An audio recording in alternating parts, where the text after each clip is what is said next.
We're wrestling towards the end of the INDYCAR season in 2025. It's time for the last street race on the calendar.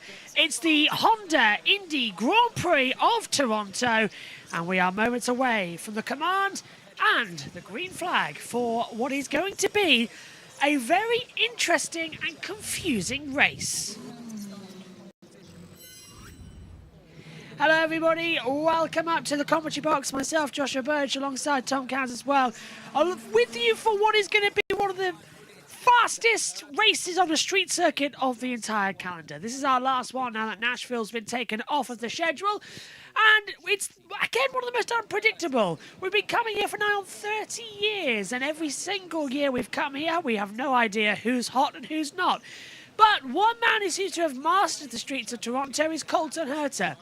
He's just scored his third pole position at this venue to go alongside the pole and victory he had here last year as well. Alongside me, as I said, is Tom Cairns. Tom, welcome to you as the grid walk begins down there with Jack Harvey talking to Chris Rasmussen.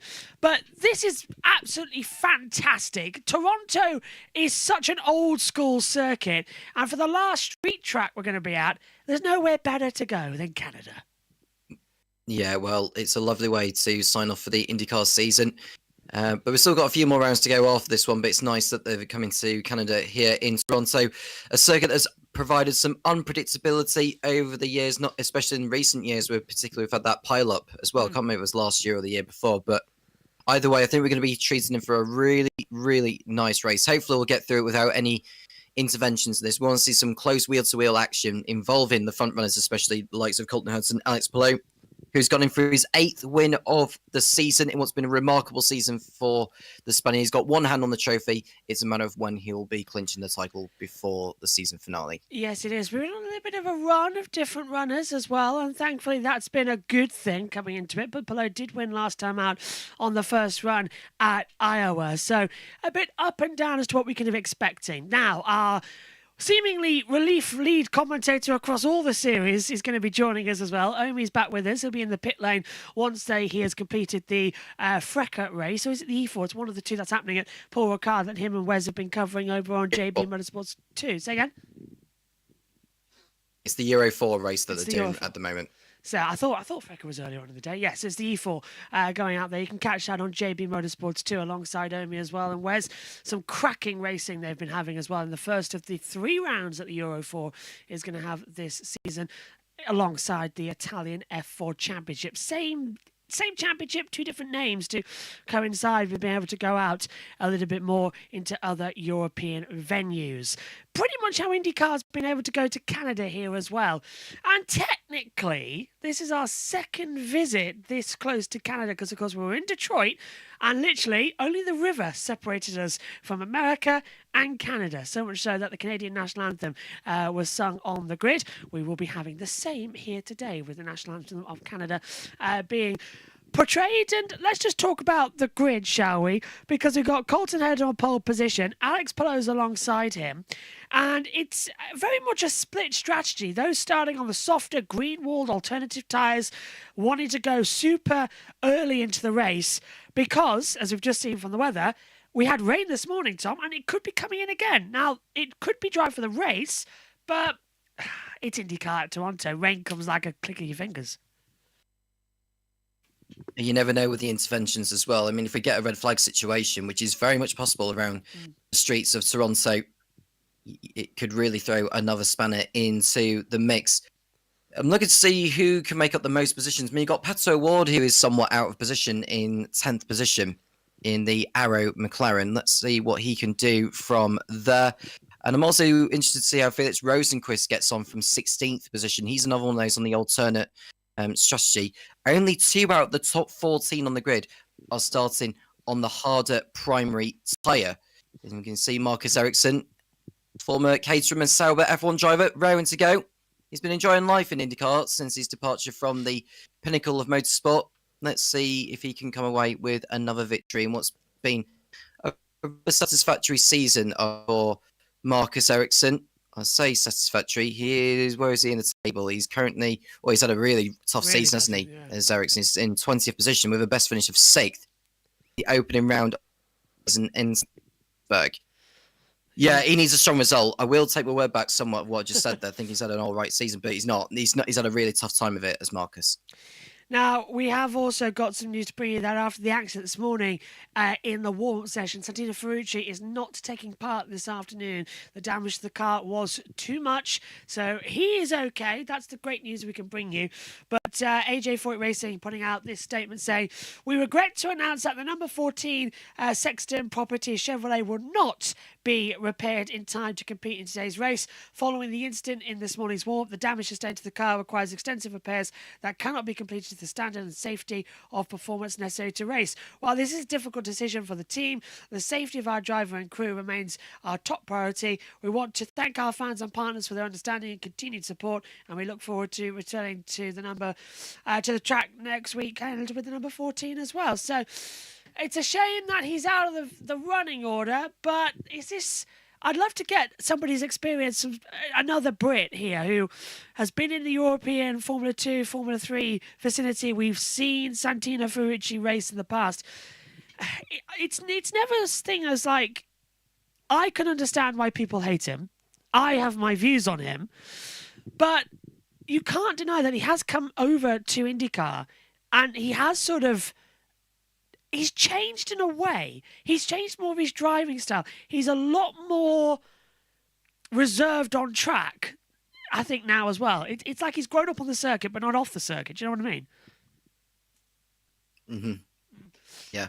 Well, I think he's allowed his driving to do the talking, but yeah, I think there is a part of Ferrucci himself where I think whenever he's interacting with people, other drivers away from the car, he allows his emotions to really override the talent that he's got, and it's a shame for him. But there's got to come a point where he's got to start maturing himself properly and start being liked by people more, because otherwise he's just not going to have a long-term future within motorsport altogether. Never mind in IndyCar. No, I'm with you on that. 110% as well coming into it. Okay, so let's take a look how they line up on the grid then for this one. If our OBS wants to work, it's been having a bit of a paddy all day. 90 laps ahead of us, and would you know, it's reset the page. Just give us a second to click it open, and we can bring you the 26 drivers that will be taking to the start. Colton Herter lines up on pole position. Alongside him is Alex Palou. Then we get Marcus Armstrong and Will Power, Graham Rahal and Carl Kirkwood, Louis Foster, Marcus Ericsson, Venus VK and Pato O'Ward complete the top 10.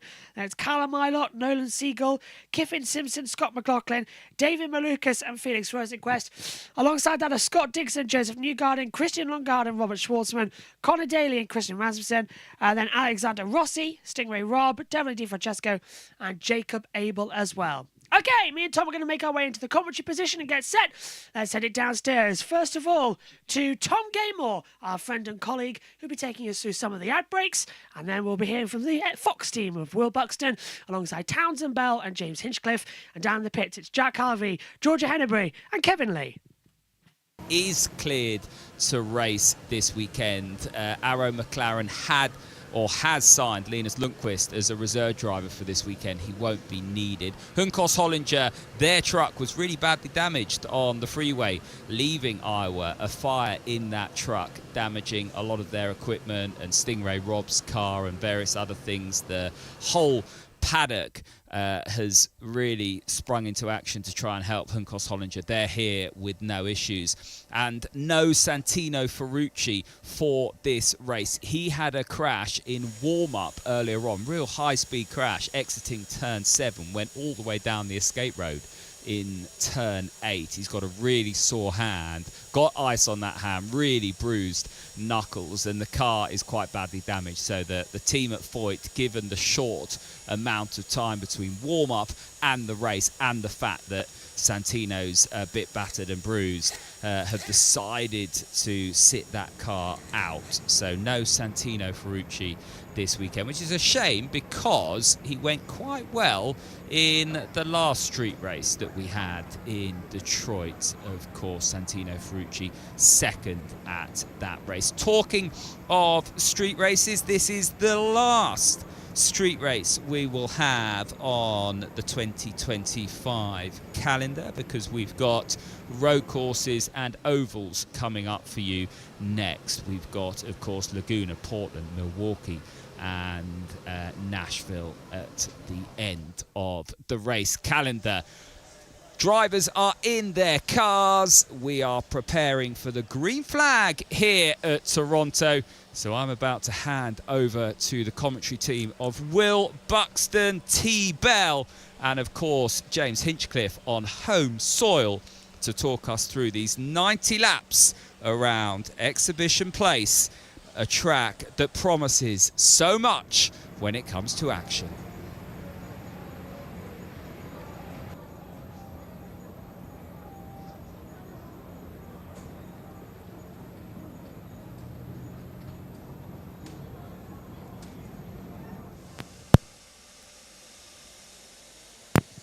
Command almost ready to be given then as well, as we look down onto the number 7, lining up as well for Christian Lundgaard in 19th position. Here's your starting grid. I'm Jake Mabel from Louisville, Kentucky. Devon DeFrancesco, Toronto, Ontario. Stingray Rob, Hayat, Idaho. Alexander Rossi, Nevada City, California. Santino Ferrucci, Woodbury, Connecticut. Christian Rasmussen, I'm from Copenhagen, Denmark. Connor Daly from Noblesville, Indiana. Robert Schwartzman, born in Israel, Tel Aviv. I'm Christian Lundgaard from Vejle, Denmark. Joseph Newgarden, Nashville, Tennessee. I'm Scott Dixon, driver the number 9 PNC Bank Honda from Auckland, New Zealand. Felix Rosenqvist, Värnamo, Sweden. I'm David Malukas, grown up in Chicago, Illinois. Scott McLaughlin, Christchurch, New Zealand. Hi, I'm Kevin Simpson from the Cayman Islands. Nolan Siegel, Palo Alto, California. I'm Callum Milo, I'm from Cambridge in the UK. Pato Award, Monterrey, Mexico.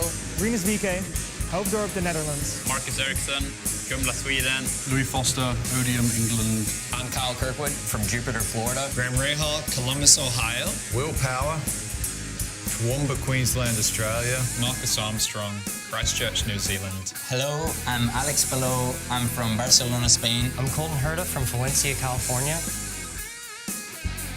And there's your 27, down to 26, of course, because Ferrucci in 23rd will not be taking the start of this race. His grid slot will be empty. Time to go down trackside for the command.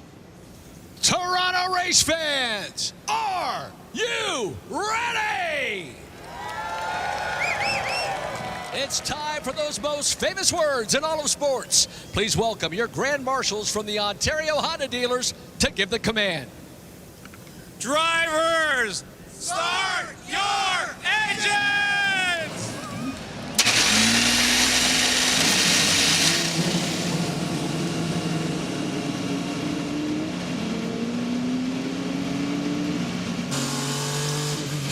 Ryan Oldham, Canadian oldie from Barstool Sports, taking the two-seater ride and the fastest seat in sports. And while he goes around, why don't we take a look at the Honda track preview? Well, this place is special, just 1.7 miles in length. And I call this the mosh pit of the IndyCar schedule because in between the walls and the chain link, it is gnarly. So many different track surfaces. It's a blend of concrete and steel that punishes the car and driver like nowhere else we go. But James, this is your hometown. Take us around. Take us into turn 3. Well, look, one of the best passing opportunities, I think, on any straight circuit in the IndyCar calendar into 3 through this technical section, 4 through 6, then down that back straight into that treacherous turn 7, turn 8. We've seen a lot of drivers off there, T-Bell, and the bumps and surface changes through 9, 10, and 11. It challenges car, it challenges setup, it challenges tires, drivers. This is a challenging little track. And Will, pit lane has 3 turns, a left, right, left to get you through, and it's tight. An incredible challenge, and for more on the challenges, not just of the track, but the pit lane, Jack Harvey. Yeah, thank you, Will. So the first thing the driver's going to have to manage is a 90-degree left corner. Second thing they're going to have to manage is this cone. The only driver who's allowed on the inside of it is Kyle Kirkwood. He's the first driver in pit lane. His teammate Colton Herta actually has a pretty good pit stall here.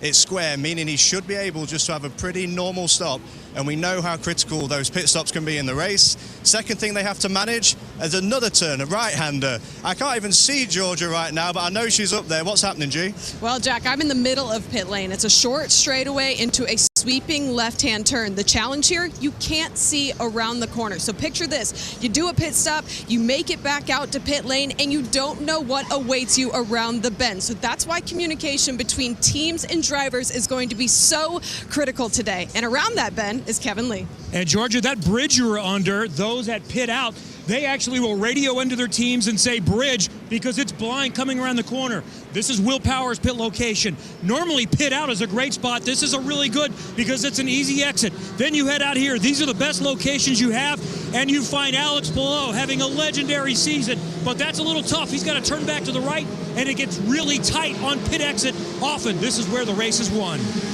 Beautiful stuff, guys. And yeah, thank you very much to everybody down there as we get ready for the start procedure. We've moved up into our commentary location positions to get ready for this one, and they're out there on the circuit as well. And Tom, this is a unique circuit as well. We've had tragedy here, of course, over down towards turn 3, very famously some horrific accidents here as well, but that was one tragic event. This circuit has held so many legendary overtakes, battles, championship-defining moments. It looks likely that we know that Palou's going to win the title this year, but today's race winner, for the first time in a while, it's anybody's guess. This is how demanding and tricky you were talking about earlier on this street circuit is. Yeah, well, there's only 11 corners around this circuit, and you can just see the pace car leading the field rounds. Don't know how many laps or got 2 minutes just to go. get the tyres up to temperature. 2 minutes to go, right? Okay, so they'll do one more lap then, won't they, before racing gets underway? But I'm very much looking forward to this. No Santino Ferrucci, just to remind you, he after an accident he had, was it in qualifying or something, warm-up Josh? this morning. It was a warm-up this morning, yeah. He's unfit to race from the medical team, so that is him gone from this one, which we wish him a speedy recovery. I'm sure he'll recover back in time for the next round of the sit. Just writing down, it's an injury to his left hand, and I'm getting the information from where it says an injury to his left hand. It's being iced, as we heard from Kevin Lee, but there is swelling. So it's also the fact that Santino couldn't get his car repaired anyway. The doctors have declared him unfit, as you say, as well, for that reason. So thank you to the gallery for that one in my ears as they come through. Now, I am reminded by our contract to state this, but I just want to say how brilliant it is anyway.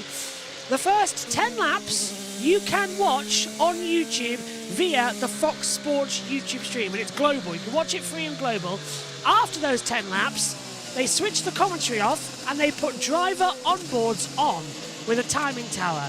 And I have full permission to say, sync up with them, sync up with us, we'll be your commentators, and we'll keep you up to date what's happening in the race on the onboards as well. I've got it on a secondary monitor here in my commentary box. So those of you who want to watch along with the onboards and listen to our commentary of the race, you can go to the Fox Sports YouTube channel, and you can watch it for free during the race and listen to our commentary. Saying that, the pace car is pulling in, and we are getting ready for the start of the Ontario Honda Dealers Indy Toronto.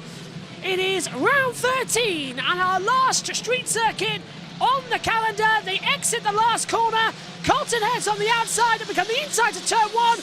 And there goes Alex Palou, eyes to Aaron Likins, the green flag falls, and we are racing in Toronto. Great start from Herta. He gets out ahead of Palou, looking to the inside. Marcus Armstrong's going to take second position away. 3 wide to the first corner. Now, after last year, they've opened up some of the barriers to make sure we don't have an aeroplane-style accident. Down in towards turn 3 we come then. Herta's still got the lead, and jumping up behind, Kyle Kirkwood having a look on Willpower. Scott Dixon's had a terrible start. He's dropping down the order massively as Palou is under pressure from Kirkwood, and he's gone round the outside of Power and Palou. And here comes Graham Rahal. Stunning start, I think, has to be said for the man who's won our street circuit earlier on this year, Tom, and that's Kyle Kirkwood. Still now that's the McLaren getting in of Nolan Siegel with Callum Milon Paolo Ward, his own teammate. Great start. Yeah, absolutely. So Kirkwood up to P3, Palou down to P4. He's lost a couple of positions where he had started a brilliant move on the inside into turn 1 from Marcus Armstrong to slingshot his way past. But Colton Herta doing everything he needed to have done on that start there. Can he pull away and build a cushion as we see the field coming through the last corner. There's one of the Premiers coming through. I think that might be Robert Schwartzman, who is coming over the line now. But there we see Hertz leading. It's Armstrong and Kirkwood looking very feisty at this early stage, looking so confident. The car seems to be on the pace this weekend, and now he has a shot at going for second place here. I wonder if starting on the black primary tyres has cost Palou a bit of speed here, but Armstrong's under pressure from Kirkwood, who's trying to see around the outside to turn 3. Meantime, Will Power is under attack from Marcus Ericsson. We're saying how much of a poor season Ericsson's had. According to the computer, he might have got ahead of Power. I don't really believe that, because with my own eyes, I saw, Power was still ahead of Ericsson, so the computer got it wrong there on the electronic timing monitor. But brilliant start from Kirkwood. He's chasing after his teammate of Colton Hertz. And a reminder that but for the first time this season, both of the Andretti Global cars are running the Gamebridge livery. So it is quite hard to tell between Hertz and Kyle Kirkwood. Several drivers into the pit lane already. That's Marcus Ericsson in, Pato O'Ward, Nolan Siegel, and Scott McLaughlin's in, down to the pits. He has podiums. Are they going to throw? No, they're not. Okay, well, no one... And it's Pato O'Ward. So too Scott McLaughlin. So too Marcus Ericsson jumping in at the earliest possible opportunity. 2 laps completed. Get rid of those softs and get... And that was a little bit of an unsafe release coming out there as well from the exit of the pit lane. That was... Well, I'm trying to work out if that was Marcus Ericsson or not. I think coming out of the pit lane... Yes, it was. Marcus Ericsson having an unsafe release at the exit of the pit lane. We've got a full course yellow, though. Full course yellows come on, and I wonder if there's been some contact towards that turn 3 where they've just gone through. We've got... Oh, I think it's Scotty Mack. Scotty Mack is stationary down at turn 3, and he's got no rear tyre. It's bouncing down the back. We've got a broken rear wing, and the suspension's gone. So I don't think it's as simple as a tyre failure. But Scotty McLaughlin, the run of bad luck for him continues to go. The light panels activate, and I don't know if that's hit the wall or something, or been contact, because where he is, Tom, it looks like it's wall. Here it is. Yeah, so we're just looking at it now. Oh, wheel nut's gone. Wheel nut's gone on McLaughlin's car, and that's what throws him into the barrier through the kink of turn 3, and that's a really bizarre place for the wheel nut. Clearly, the tyre hadn't been put on properly, or the wheel nut had been put on properly when he came into the pit lane. So right on board here, that's Marcus Ericsson behind us, or is that Nolan Siegel? I can't quite tell. I think it's Siegel. But there was, the wheel nut's fallen off. Yeah. Wheel nut's fallen off that left rear there of Scott McLaughlin. Yeah, it's quite hard to tell from the angle, because you couldn't tell from the on-board because the camera's a bit dirty. Yeah, it is Nolan Siegel's behind him. And yes, there is ploughing into the wall with a rear failure for Scott McLaughlin. Right decision immediately to put out the full course yellow. And that will be suspensions for the team as well, for an unsafe car. Fines coming in. It's not the best thing for Penske. A season that is going from bad to worse for them. There's no point trying to... Now, what they can do, what we've seen in the past, is the AMR safety crew have wheel guns on them. They stick a new nut on, because all the nuts are homologation parts. They're standard. They'll pop it back on, and away you go. You're allowed to get back to the pit lane and serve a penalty. But with the suspension actually being broken, he's completely out of the race. Several diving in, including the race leader, Colton Herter, down to pit road. Colton Herter, they've gone for a new set of that hard tyre. That was a really clean stop. I'm just also waiting for Kyle Kirkwood. He's also back down pit lane. Really smooth stops by the Andretti duo. Georgia. Armstrong had a clear pit box getting in because Marcus Ericsson had already pitted. They went from the softs to the hards. No adjustments.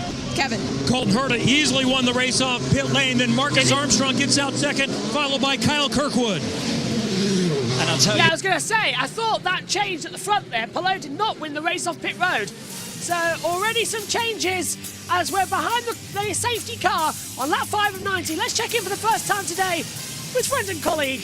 It's going to be Tom Gaymore down there for Sky.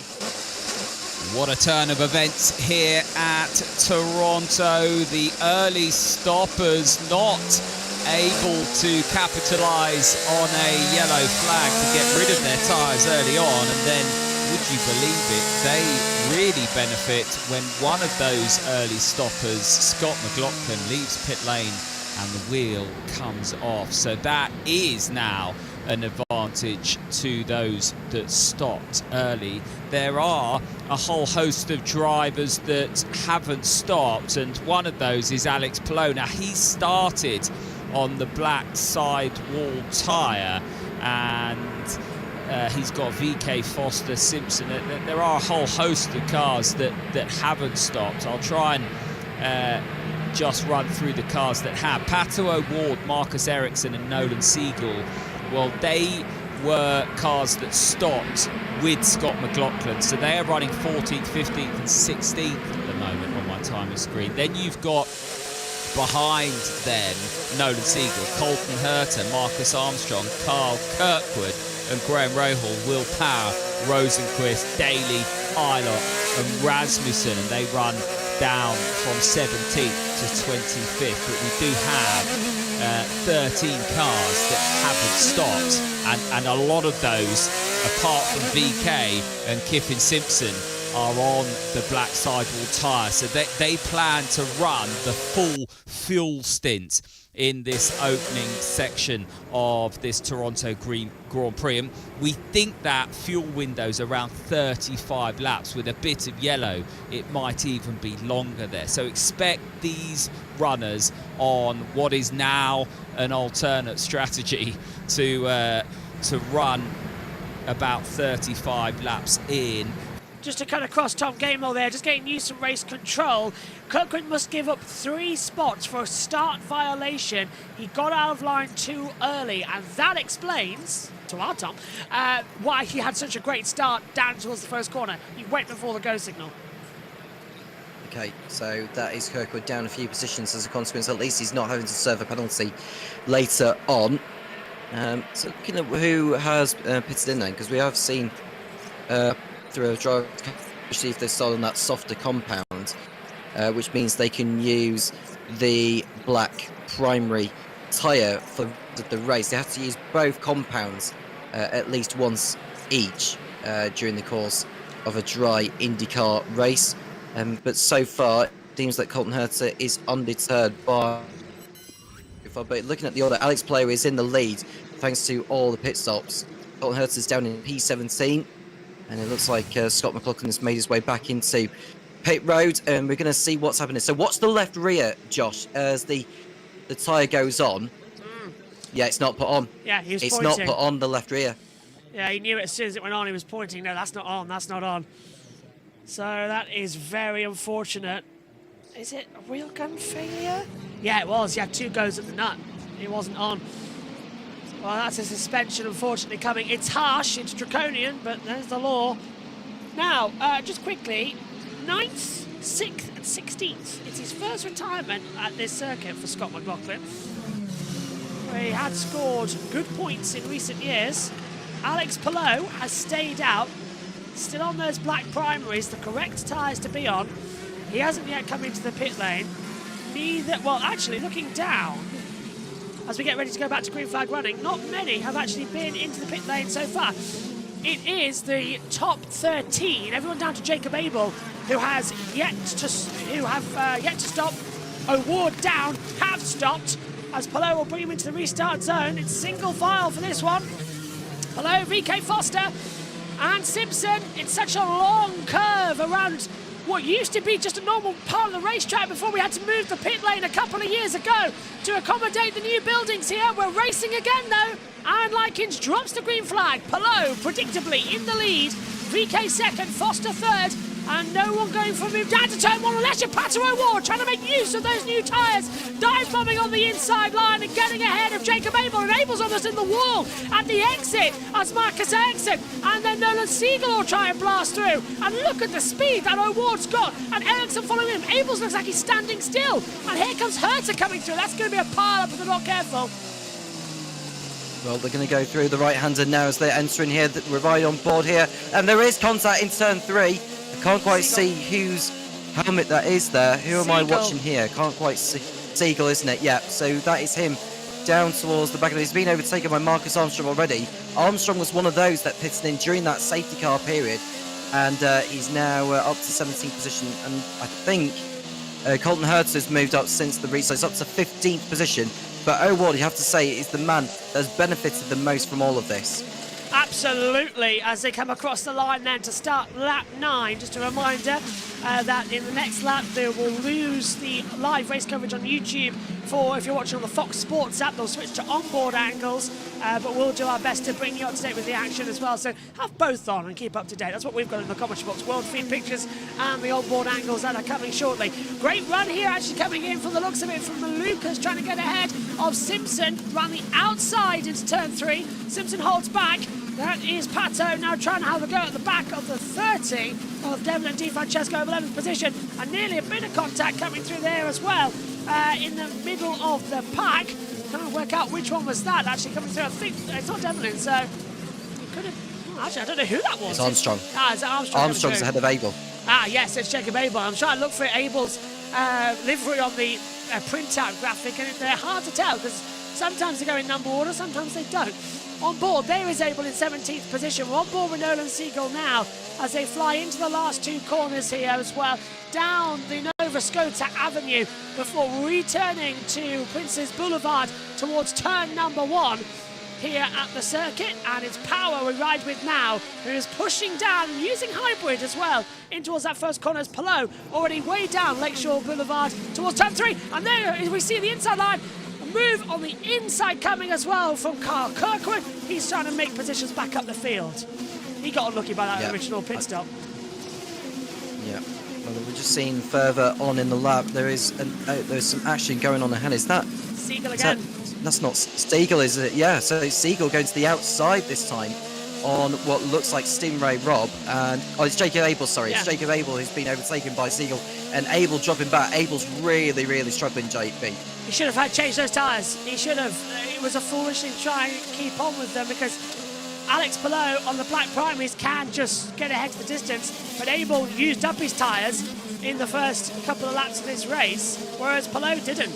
He was able to save energy and just hold back and know that the race would come to him. And look at that, he's already 3.4 seconds ahead at the moment as well. So this is unbelievable from the championship leader, looking for 9 victories in 13 starts. As we've now gone on to the onboards on Fox, you'll have Herter, Newgarden and O'Ward as your drivers with the side-by-side. And O'Ward's about to make a very lovely move as we still see Kevin Simpson side-by-side with David Malukas. Malukas got to the inside line in turn number 3 and he's made it up into 4 with an outside manoeuvre, and Foster's on the back of VK. But did O'Ward make the move up? I don't think he did on Devlin Di Francesco. The computer's still showing 11th and 12th. Yeah, it didn't. So it was still behind Di Francesco. Schwartzman's up in 10th place, but he didn't pit in, I don't think, on that during the safety car period. But Foster's looking very feisty as well, and we've got a problem there. That's it's a replay. Actually. Yeah, Scotty Max down with the pit crew now with Georgia. And that came off, but anyway, it's frustrating. We're all in this together. It's hard. It's hard right now. Thank you. Georgia catching them as he had to go to the medical centre. Cheers for that, Georgia, as they're coming through. So we are on lap 12 of 90. Palou leading, and there's 3 wide. This is not going to be nice as Scott Dixon tries to make his way through on Simpson. Breaks late to try and get VK as well around the outside. If anyone knows that. Oh, did he just lose it? Dixon did. Dixon locked the rears and makes slight contact with Malukas. And now Newgarden's throwing his nose in.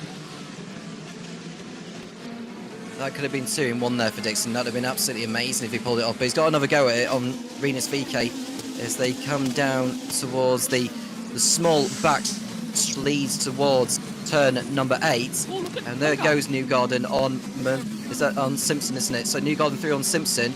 And yeah, Simpson's really struggling now because he's lost another place at the expense of Christian Lundgaard before the lap is out. And there we see one of the primers going through on what looks like Kyle Kirkwood. Schwartzman. So there is, yeah, there goes Dixon as well. I think it was Schwartzman and Rossi actually. So just to correct myself on that, it was not Kirkwood who got overtaken. There is Kirkwood further back, who's made up another place. I think that's him into 18th position. 3 wide, down to turn 3. Newgarden's involved and they make contact. How did they not get away? How did they get away with that one? That was wheel to 3. Newgarden's going around the outside but gets forced out by Lundgaard. That was very close. I'm seeing the onboard camera now, and I can tell you that there was wheel banging between all three of them on the way into turn 3. That is beyond threading the eye of the needle, because the last time that happened, it resulted in a driver's death, and I kid you not, that's how dangerous the braking zone is for turn 3. Plus, there's a bump just on the entry now. They've removed the original bridge section that's down there, so there's a bump across the bottom of the circuit. They've tried to level it out, but it's not working. As into pits comes Venus VK. Off those alternative tyres, that just dead. Yeah, he was struggling on those, and he needed to come in to get rid of them. At least he's giving himself some track position for when he comes back out, does Venus VK. But look how feisty the field is around the streets of Toronto. And there we see, is that Alexander Rossi going through on Kippen Simpson? No, it's Herta, isn't it? There's Rossi making a move on the inside line. Oh, I can't tell, one of the Bramers coming through. 3 wide again, Simpson's a sitting duck. And he's got Herta kicking up the dust into the braking zone. There goes Carl Kirkwood involved too. And Kirkwood touching the side. Simpson's down to 15th place and nearly takes out the 77. Turn 3 is becoming a lightning rod at the moment. And this is going to end not nicely as Rahal goes through on the inside line as well. And there it is, into the wall and backwards, the 21. In the centre of the circuit, track blocked. Everyone gets through. He's got a rear puncture, loops round, doesn't stall it. Should be able to get going, but we've gone full course yellow anyway. Now that seems a little bit, that's wrong. We don't need a full course yellow for that. They've just thrown it because of where it was in the field. We could have got away with that one quite nicely, in my opinion. But going round is Christian Rasmussen. Go on. Yeah, well, that's Rasmussen going round. We'll get a replay shortly on how that played out, but there was bound to be contact at some point, given how this race has been going. And Christian Rasmussen has been the innocent bystander involved. I don't think he did anything wrong, did Christian, but he's in the pits now to get a change of tyre put on the car. But I do agree, I don't think the full course yellow was exactly necessary, but at least that buys a little bit more time for Christian Rasmussen to stay on the lead lap, actually, because if he can stay on the lead lap, then that will help him later on. So let's head down and listen to one game more. Black sideboard runners that haven't stopped will be really disappointing. Go, because that happened live. I didn't spot that, but I heard the aftermath. Yeah, that was very close with the recovery vehicle. Yeah. I couldn't quite see whose on board it is, yeah, but that was so close. Red flag. Yeah, you thought so. Kind of has to come out, doesn't it, really? Yeah, far too dangerous. Far too dangerous. So Pato O'Ward stays through. It was him who nearly hit the recovery truck. Newgarden as well. Let's go down to the pit wall. Alex Palou it is that leads here. Louis Foster, the rookie, up there in second, ahead of David Malukas. But the gap between the top runners is now minimal. And let's have a look at the runners on the alternate strategy. Ward I think the 60 has a broken front wing. 10. Yeah, the power just railed me. 11th, and Marcus Armstrong just behind in 12th. Colton Herta, who we're on board with at the moment, is in 13th. He's actually found a way past Nolan Siegel, and he leads that sort of second group that stopped off the back of that caution. Kirkwood in 15th behind Nolan Siegel.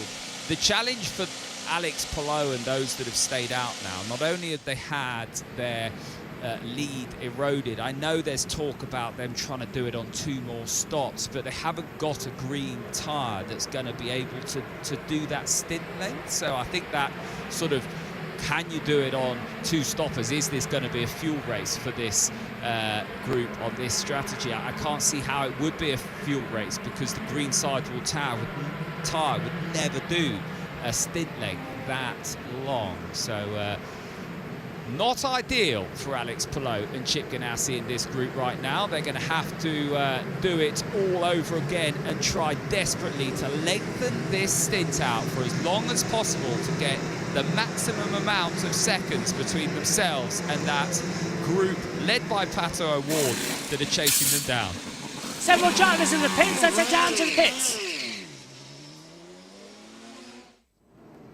They're just coming back from ad break, so I can tell you that it was Abel, Daly, Simpson, Power. Alex Palou is your race leader. We are under caution. A number of drivers taking their stops under caution. This man Will Power, behind him Kevin Simpson. While we were still racing, a bit of contact between the 12 and the 60 of Felix Rosenquist. Damaged wing. Right side of the front wing. Definitely damaged in that. But we had a fascinating scenario earlier where Kevin Simpson was losing time hand over fist, about 7 seconds, the drop-off in just a couple of laps. Here's the incident that put us under caution. This is Power on the inside of Rasmussen. This is exactly what Will Power did last year to his teammate Scott McLaughlin. It didn't work then for McLaughlin. It didn't work now for Rasmussen. Power just shoving him out of the way.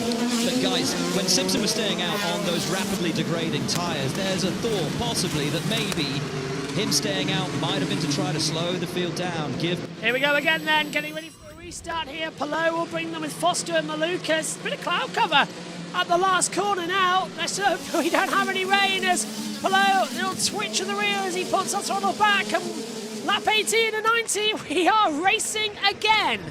Down towards turn number 1. Just touching that brake ever so slightly. Yep, predictably, there goes Pato O'Ward diving through on the inside line on Devlin Di Francesco.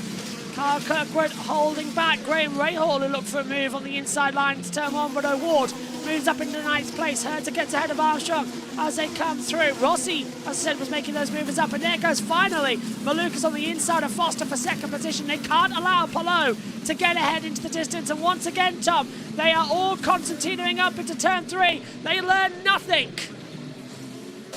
They learn nothing indeed. Well, it's just as close as they go through the corner where Chris Rasmussen had his puncher up. It got through there nice. And just to apologise to those when I shouted red flag during the safety car, I saw some flashing red marshal but I saw some red flashing.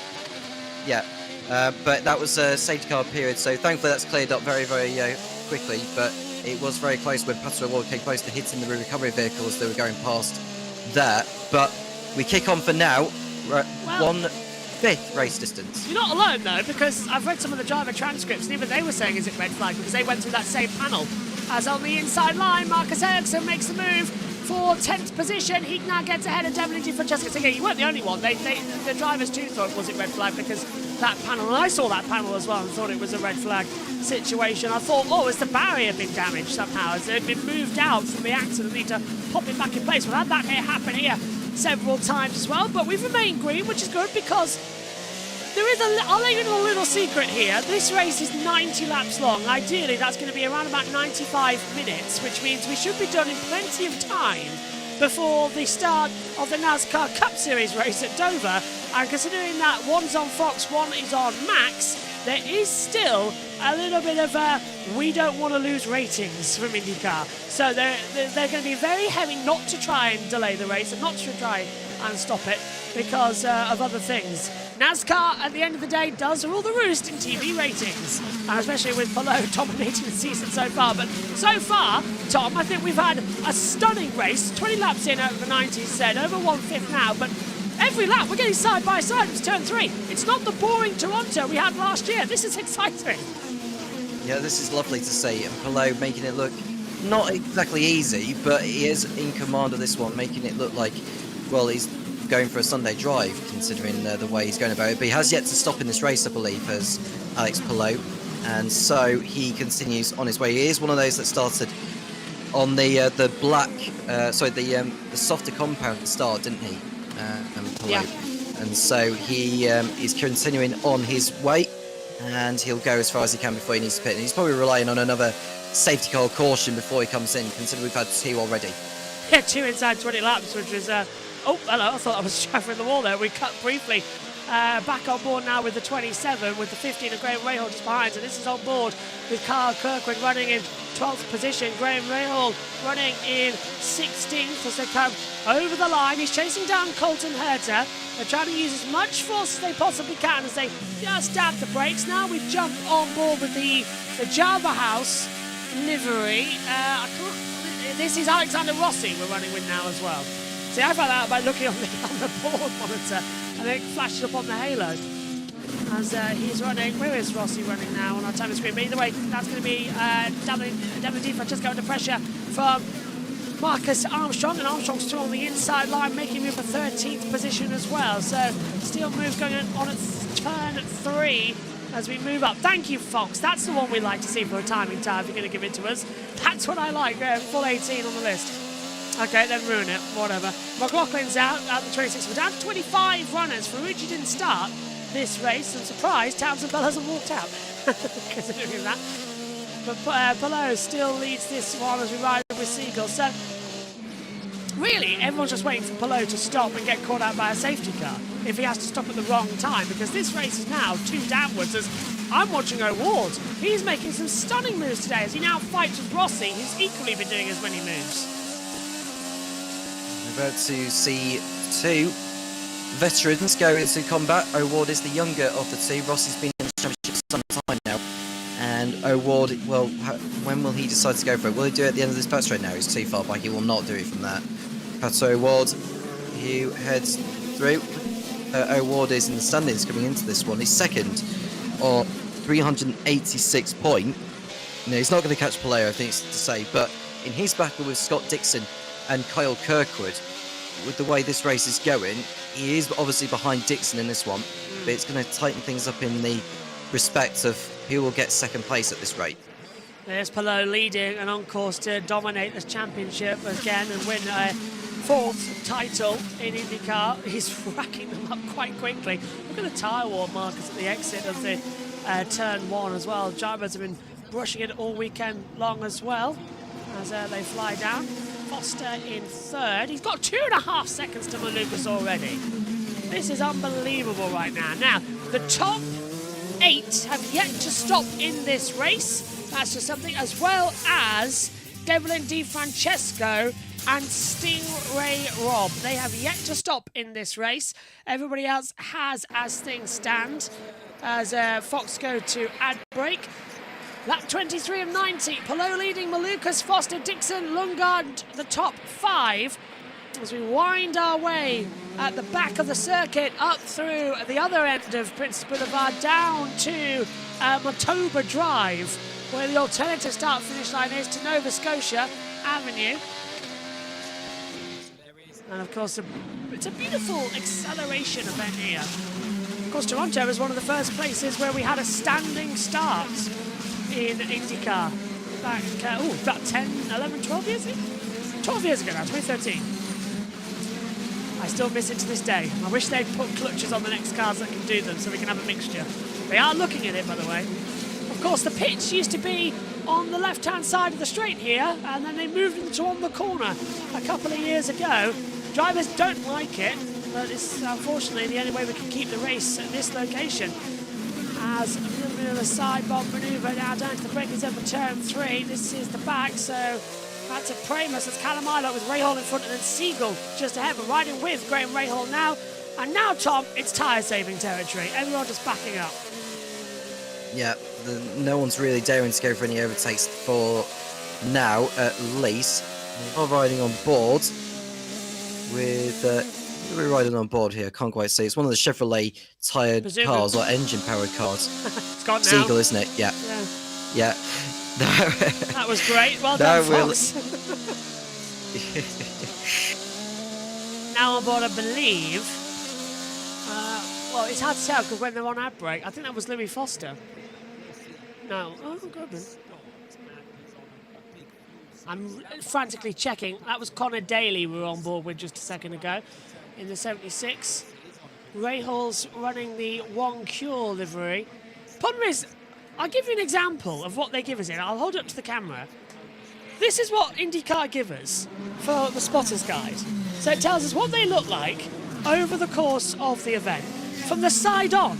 They don't give us what they look like on the onboard. And IndyCar have yet to realise that they need to put the drivers' names on it. The only team that do are Penske, and all their misfortunes this year are forever respect Penske for doing that because it's easy to identify them. So is Alex Palou, really. He's the only one that runs the DHL livery. Used to belong to Romain Grosjean, used to belong to Ryan Hunter-Reay. And really the great list of champions, to no offence, kind of ruined when Romain Grosjean ran it for a couple of years as well. Not an impressive run when he was with or was Andretti. They left, and of course he's now come back to Chim Ganassi. Moved over. Used to be the 28 car, but Hunter A changes over. There's Will Power now. A little bit of a hug on the inside line at turn 1. Do you see what I mean about them putting the name of the driver on the aero screen? Thank you for that. Yeah. Well, that'll make it easier for me to identify. There we see what looks like Pato Award, who's on the rear of... Who's that he's chasing there? I think that's Rossi again. Yeah. Is it Rossi still? Yeah, okay. 8th and 9th. Now we're riding with Alexander Rossi. Now off board again with Alex Pullo. Honestly, it's a minefield trying to keep up with all the livery changes as well. Of course, they can change it race upon race. Very rarely do teams have a standardised livery. Kevin Lee. About a 20-lap stint on softs, which is going to be hard to make that last. Fuel is fine. It's making the Firestones last on the softs, which is difficult. So those soft compounds, the green alternatives, that's the issue we're having here with the tyres, about they're not lasting. That's why every runner so far is on the black hard primary tyre compound. And Palou has taken that. 26 laps so far. They are reaching the end of their natural life. They can only do 30 laps. And you can see Tom the wear coming from Lucas. Looking at it, no short shifting out of turn 3 for the engine.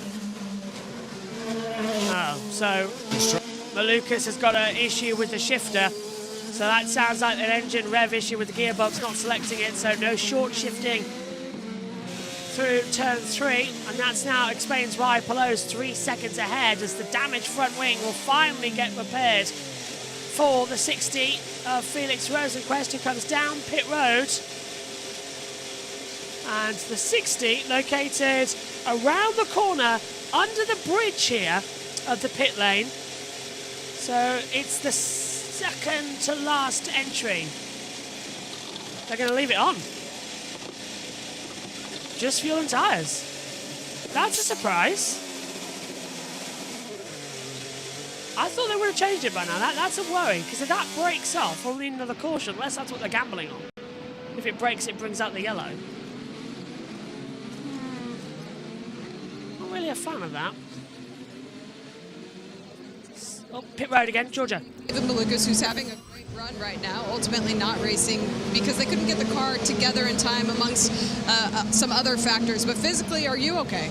Yeah, I'm okay. I mean, my hand's beat up and bruised and bleeding, but that's part of racing in the sport. So, yeah, no, I'm just really happy to be here. Really happy to be supporting the team. You know, bummed that our Sexton Property Chevrolet can't make it out there today and, you know, be in a fight. But we'll come back really strong in Laguna. And, yeah, here to support my teammate in Chevrolet and see what we can do. Thanks, Santino. Thank you. Georgia talking to Santino Ferrucci there as well.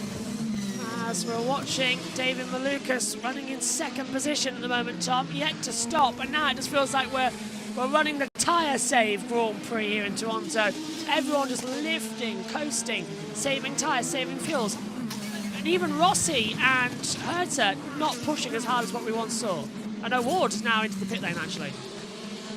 Yeah, we saw a couple more drivers coming in. Schwartzman and Rahal came in on the last lap. And we don't know what tyres have gone on, whether it be the harder compounds to see an overtake. There is Felix Rosenquist, by the looks of it, going to the outside of Graham Rahal, and Rahal's able to fend him off for now. Rosenquist is looking feisty. It's vitally important he can get past him within the next lap. Ward diving down then, he moves out. Oh, that's Rossi with a rear suspension failure! Rossi's out of the race! Straight down the escape road, under the arch at turn 1, and where he stopped, the caution has to come out because they need to get him back behind the barrier. Well, how did that happen? That's a blowout on the running towards turn 1. Rear right suspension as we look, it's a rear left for him. Let's take a look. Exit of the last corner, gets over the bumps. Oh, and the wall came out on him. He clipped the wall, but that should have been a graze. The wall actually stepped out in there, Tom. Oh. It's really, really bizarre. Yeah, it just steps out. It's not exactly not symmetrical, but it's not like a straight line of a barrier, is it? In terms of the angle of which the tyre made contact with. So that's the right rear damage on Alexander Rossi's car, which brings a premature end to his race, and all the debris on the circuit as well. Now, I just hope that the recovery team makes sure that they do the cleanup in the clear gaps of the traffic. They are spread out. Vitally important. Yeah. At the moment, they're spread out. Hopefully, they can clean that up. I hope they just haven't damaged the wall. Exit of turn 11. Now, the beauty thing here, actually, you can see they've guarded off some areas of the circuit, because a couple of years ago, I think it could have been last year, a driver went straight on down there at turn 1 and actually just went through the gap of the arch, back around, and came back on the exit of turn 3. So, because he locked it down turn 1.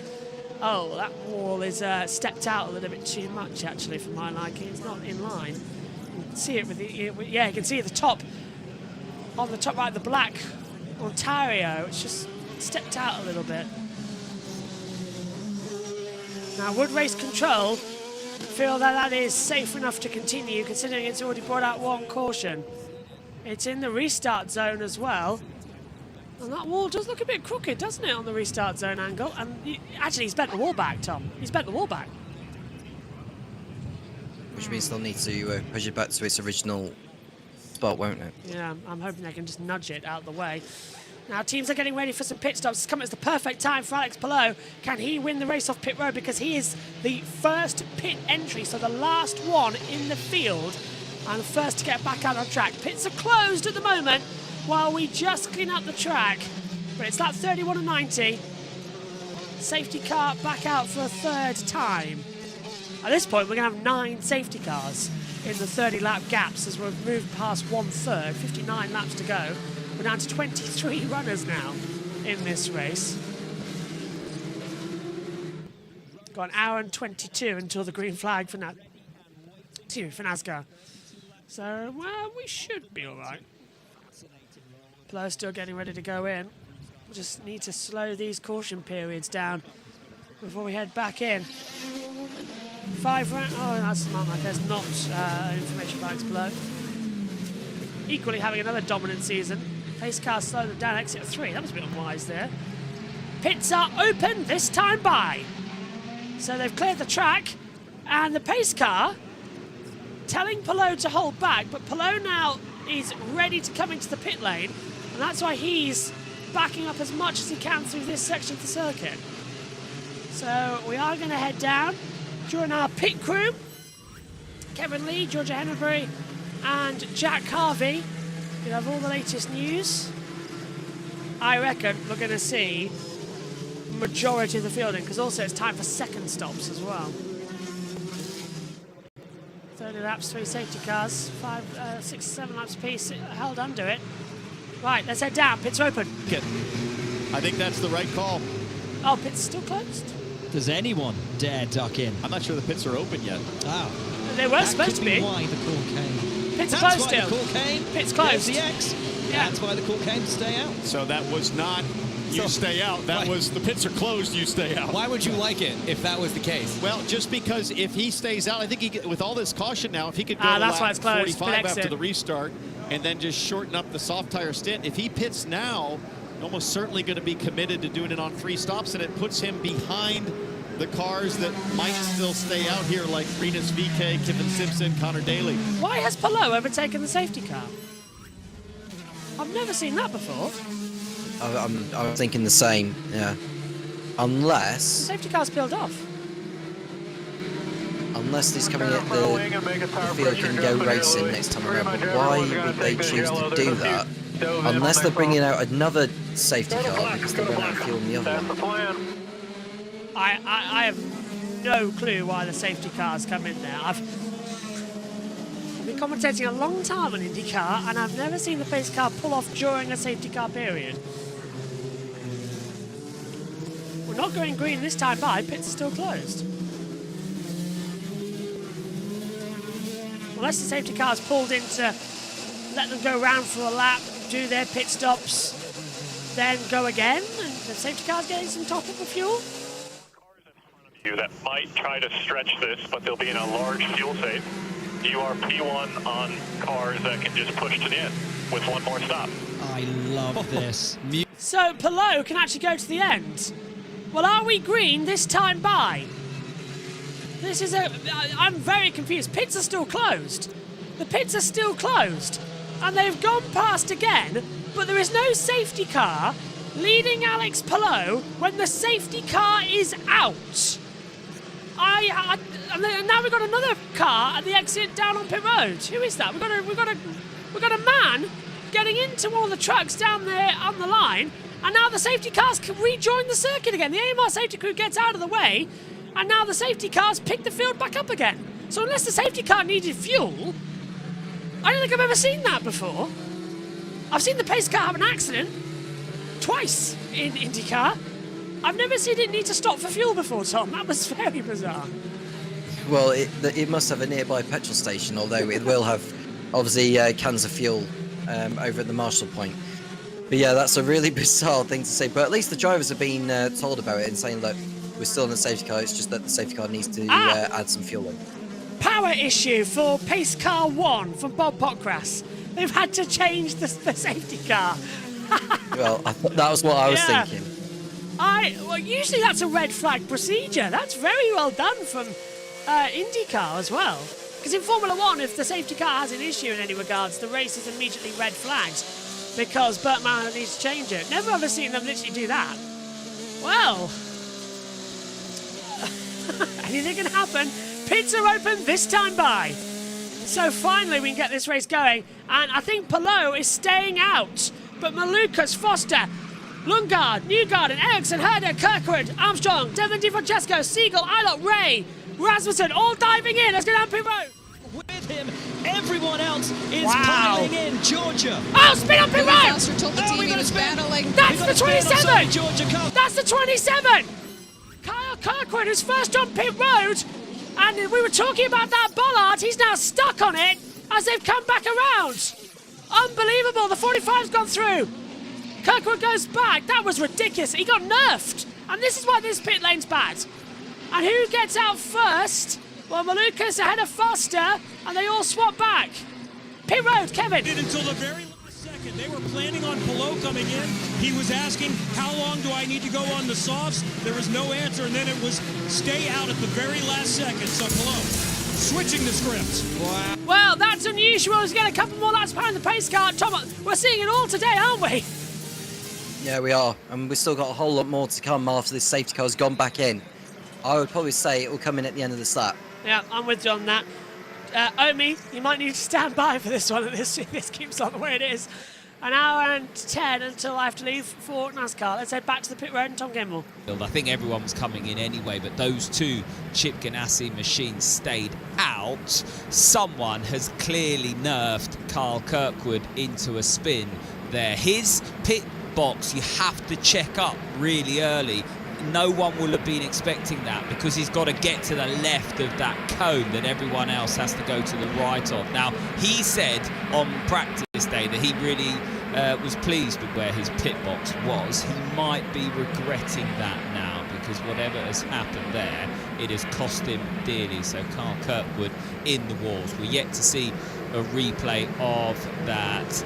I'm hearing it might be Marcus Armstrong that hit Carl Kirkwood, but let's wait to see a replay on that, and I'm sure there will be, yeah, that's coming up on race control. Cars 27 and 66 under investigation, so the other car is Marcus Armstrong in that. We will be going green next time around, and there are so many question marks about what is to be the better strategy to be on. There are various strategies playing up and down the field now. 36 laps completed of 90. How is this going to pan out, and what is the advantage or disadvantage going to be to those two Chip Ganassi cars should they stay out? Is this an Alex Palou, Barry Wanzer, Mike Hull, Chip Ganassi masterstroke, or is this something that they will live to regret? You can't believe it's the latter. Of course, this is Mike Hull, this is Barry Wanzer, this is Scott Dixon and Alex Palou.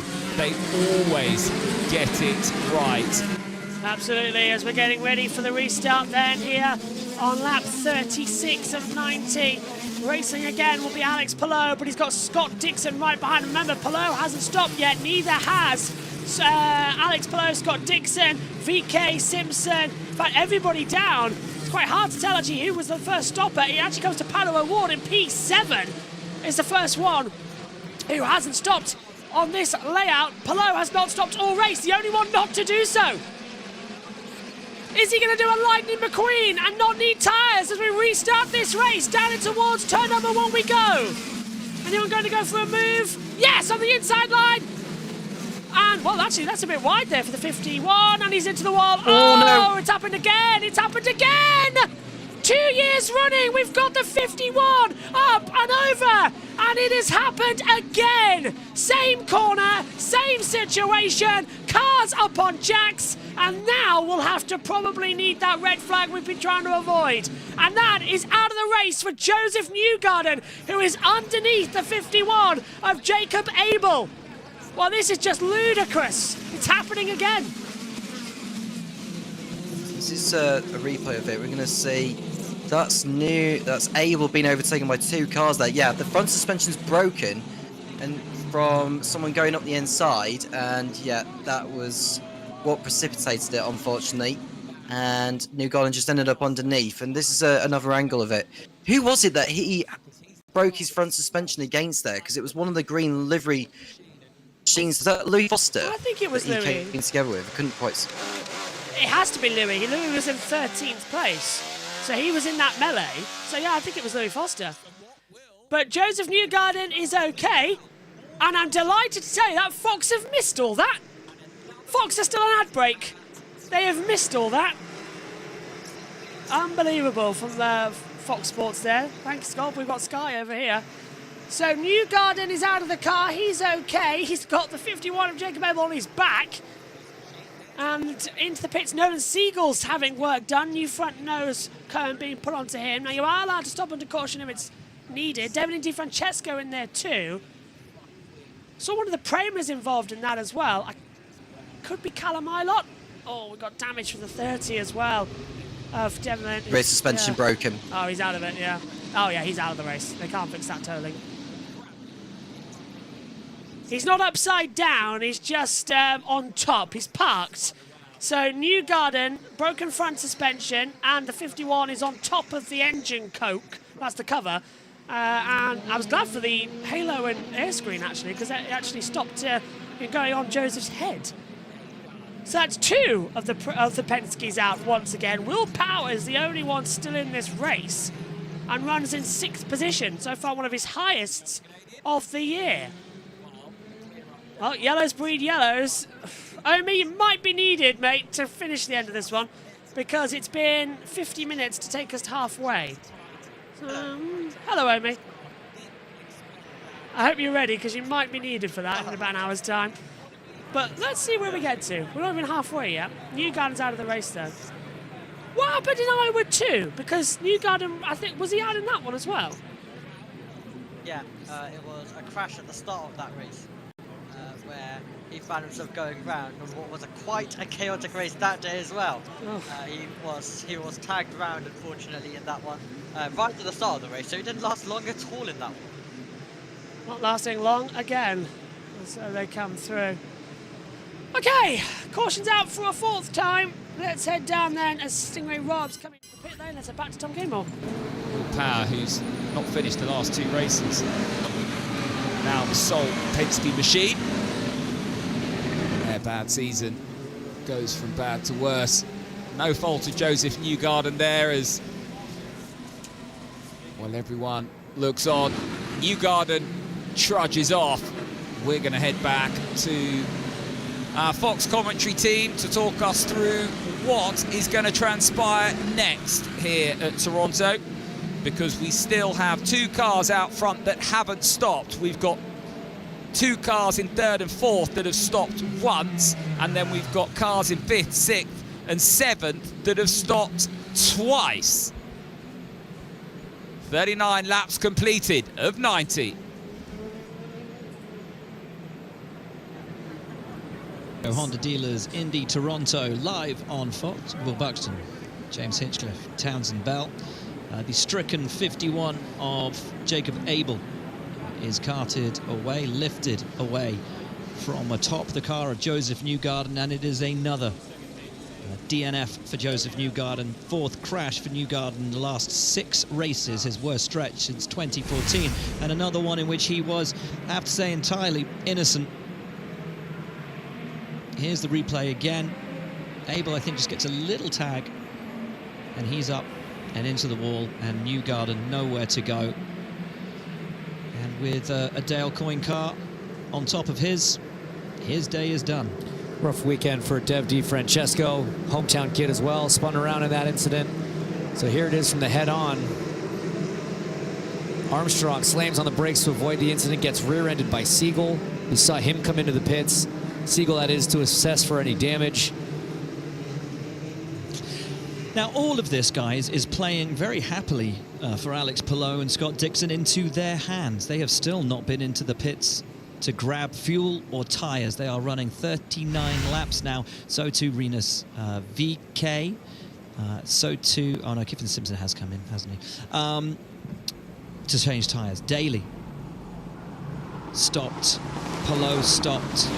Power stopped a little earlier. And I think this caution really hurts Alex Palou's chances. He's really kind of boxed in at this point. Let's listen to some radio. Yellow, this is Husky helping us. Stay out, stay out. Did he say it's helping Right us? now, it's all about the miles per gallon on the yellow. This Kevin, what do you make of how this is playing out? So what the plan was before this last caution for the pileup, Palou is only going to be able to go about 5 laps, so that's lap 40, but this just adds into it. So say he's getting to 44, 45, we have no idea how long this caution is. I think a 2-stopper is easily in play, and think of it this way, get home lap, probably about 56 on fuel, so he may only have to do about 14 laps on the softs, maybe less than that. Problem is Pato Award and the others only need to make 1 more stop. So when Palou pits, whether it's under caution or under green, he's going to lose a lot of track position. This is going to be a fascinating final 50 laps. One driver, though, who won't sadly be taking part in that is Alexander Rossi. Looked to be pretty innocent in what happened there with the impact with the wall. And yeah, he's talking right now with Georgia, who's been released from the medical centre. Yes, ultimately putting him out. Oh, hello, look, this is what I was talking about. Look, they're having to replace it, so they're going down the old 100, that's just not even a factor. Gentle kiss of the wall. Just talk about what happened from your perspective. Yeah, it's exactly that. You know, it wasn't really even a snap. It was kind of, I just tracked out a little bit too wide and destroyed the rear of the car. So I don't really, I'm still trying to process it because I've never seen that amount of damage to really any sort of, like, if anyone sees a car at some point, like literally suspension is cut and the gearbox is pulled apart. So very disappointing. You know, I thought we were on the right strategy. The number 20 Java House ECR Chevy guys we were doing a good job with what we had, and I think a good result was on the table, and I feel bad that I gave that away. But yeah, I'm pretty speechless with the penalty for the transgression. Thanks, Alex. I wouldn't say he gave it away. No, not at all. And once he sees the replay, Yeah, and maybe he'll has a chance to understand it. watch the broadcast, and James and I telestrating. Pit lane is open, and Palou and Dixon are coming in. That is a brush without consequences 10 times out of 10 at every street race we go to. And I think that wall was just misaligned at the bottom. And like I said, it's like the deli slicer. It's like that blade sticking out just a little bit to get a thin slice of ham. And in this case, it was a thin slice of a lot of suspension as Palou and Dixon come in. Now they pull the pin, and Kevin's standing by. So I think they got to the point where they think they're going to be able to get home on 1 more stop anyway, so might as well take advantage of the caution. Dixon is up around the bend. Palou is in pit out. This is the soft set for Alex Palou, and he will beat out Dixon, who is also on softs. Let's see where they file out with the rest of the field. I think that Stingray... 49 laps on those softs not going to work. They're obviously going to have to pit again. Obviously. Dixon's still there. Go on, Tom. It's not even a favoured tyre around the circuit for the drivers anyway. It's that soft compound, the greens, which they've just put on. You can see the red and yellow stripes flag out there. I would think that would be for debris, not because it's raining there. We did speak about the weather forecast, Josh, during the course of the broadcast. What's the latest that you are getting at the moment? Some cells bubbling up just about 20 or so miles away from the circuit, but realistically we should be good to the end of the race, just a bit of cloud cover. Drive-through penalty for the 66 for avoidable contact. So that's Marcus Armstrong. So he was deemed to be at fault there. That's for the one with Kirkwood, isn't it, in pit entry? Yes, yeah. Flo and Dixon back in. We're green this time by, though. And it'll be Venus VK who will lead the field on 30-lap old tyres to the restart. He's gone early, coming out of the last corner. Green flag is out again. Lap 42 of 90. We're racing on the streets of Toronto. And he's going to go for a little cheeky move on the inside line down to turn 1. Yes! Pato O'Ward straight through on the inside line and makes a move on Robert Schwartzman. So O'Ward moves to 5th. Schwartzman down into 6th position. O'Ward's up to 4th. Power 5th. Oh, Power gets through. Did he get 2 into 1 there? He did! Because Power's all over the back. And look at the lead, changing for VK. Is now O'Ward on the inside line, trying to hold back from Power. There's a little bit of bumping. Power's in the wall! Power's in the wall! The third Penske, struggling to get back in. Will we need a yellow flag? He's trying to just let the engine naturally fall backwards with natural reverse. He's got going again, but Power is pushed to the back. And Penske's season, which has been surrounded with cheating scandals, accusations, drivers having to be on the knife edge of political drama. That's 3 races running now, Tom, where they've been, well, sort of shoved out of the race and, well, curse of the Penskes again. Yeah, we'll get a replay of that in a moment. But this is O'Ward on the inside of what looked like Connor Daly. He's just got by there into 3rd position. So there goes O'Ward. But yeah, that we'll get a replay on that incident with Will Power, who ended up in the barrier on turn 3. But other than that, we've not been needing a caution, which is a good sight to see. Is anyone else making a move further back? Well, there is someone trying to make a move around the outside. There goes Palou. Well, long way back on Louis Foster there. He won't be able to do it. But you can just tell that if he's able to get those sides up to 10. There goes Palou on Foster. Nice move there from the championship leader. And just seeing Venus VK still... Yeah. Oh, timings have crashed. Oh, come on, work. Yeah, so I think Foster's coming into the pit lane, so he might jump a couple here where he is on the queue. Yeah, Foster boxes. So the timing tower's going to misplace him for a few moments as well. As over the line, there goes O'Ward on the inside line, late into turn 1. Simpson turns in, he just finds him there, but O'Ward has to take every inch of the curb on entry into 1 in order to get through. And now, Pato O'Ward senses victory as he sets after Venus VK. 29-lap-old tyre, hang on a minute, 16-lap-old tyres, primary. As Simpson tries to dive through again on the inside, not going to work this time on O'Ward. But yeah, 32-lap-old tyres for VK, 16 for O'Ward. So O'Ward's got a bit to go. Is he still on the black hard tyre, Josh? He is. Well, he's got a long way to go still. Probably like another 15 to 20 laps on those before he needs to pit in for one last time. So if O'Ward can make the tyres last, providing we don't get another caution maybe for the next 10 to 15 laps, O'Ward could be in prime position to win this race. Nolan Siegel has been ordered to drop to the back of the field for penalty, and there's Evan Newgarden. Thank you, Joseph. Oh, right, okay. Well, that was a short, sweet interview coming through there. Apologies for that. But yeah, Nolan Siegel been told to send it back into the back of the field for pit stop under the caution. So even though it was emergency work, he has been sent to the back of the field. So he'll drop from 17th place. So, past half distance, we've got half the race to go. VK, O'Ward and Simpson dueling it out of the front. Oh, let's see what we can do now. We're averaging around about a minute per lap. Yeah, yeah, should work out. It'll be tight, but it should work out. Breathe in deeply. On board with Pato O'Ward then as he closes in on our race leader. Would he really go for it this early, Tom, or would he sit back, try and keep the tyres as long as he can? Because he knows VK has to stop first. I'd try and keep the tyres within the window, to be honest with you, if I was Pato O'Ward. Rinus VK, who hasn't won since the Grand Prix of Indianapolis in 2021 when he was for the Ed Carpenter racing squad.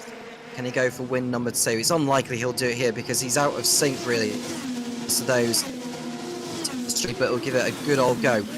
Well, young Rinus, who has only pitted once in this race, and looking further back to see if anyone is attempting to go for an overtake. No one is at this moment in time. I think they're just calming down because they know they've got quite a bit to go still on the tyres they are on, most particularly Alex Palou and Scott Dixon, who are both on green mark compounder tyre, the softer of the two, and they will be pitting in again before this race is over. That's absolutely for sure. Anyone going to go for it down towards turn number 1? It requires a little bit of a slipstream battle to do so, but I think everyone's playing just a little bit loose and fast. Christian Longard making up a couple of good places. He's now up 10 from where he started. He's behind David Malukas in the AJ Foyt Enterprises run as well. One of the only few left running in the race actually as comes through. O'Ward, yeah, he's just holding back. The look, I can see on the Delta, O'Ward is saving tyres. He's lifting, he's not turning as much steering angle, he's just letting it go.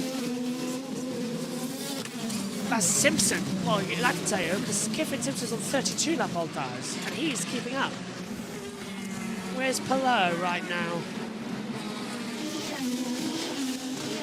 Hard to tell on the timing. He is currently in P13 is Palou, behind Kyle Kirkwood.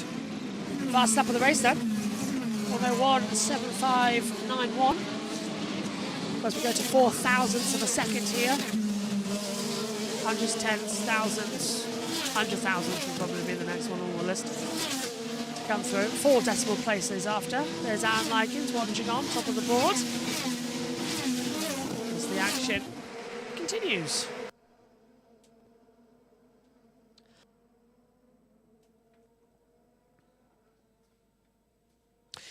Lap 49 of the Grand Prix of Toronto, and Venus VK leads from O'Ward second, Simpson third, Daly in 4th place. Schwartzman rounds out your top 5. We've had 4 cautions so far, 3 different leaders, and very much a confusing race so far as we now enter the second phase. Oh, this is going to be a fun race, I feel.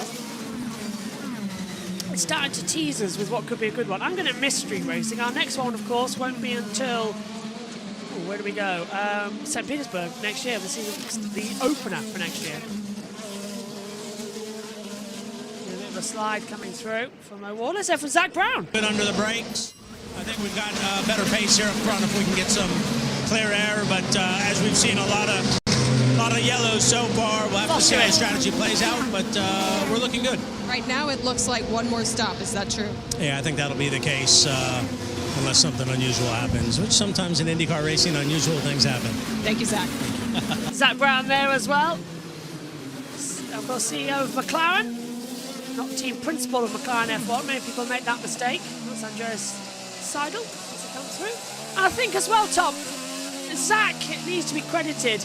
He's done an amazing job with IndyCar, getting the program up and running, recruiting nearly every driver on the planet at one time to get into his program, but he's nailed it with O'Ward, and questions were around Longard and Siegel, but they've been coming on leaps and bounds this year. They've got a good format now.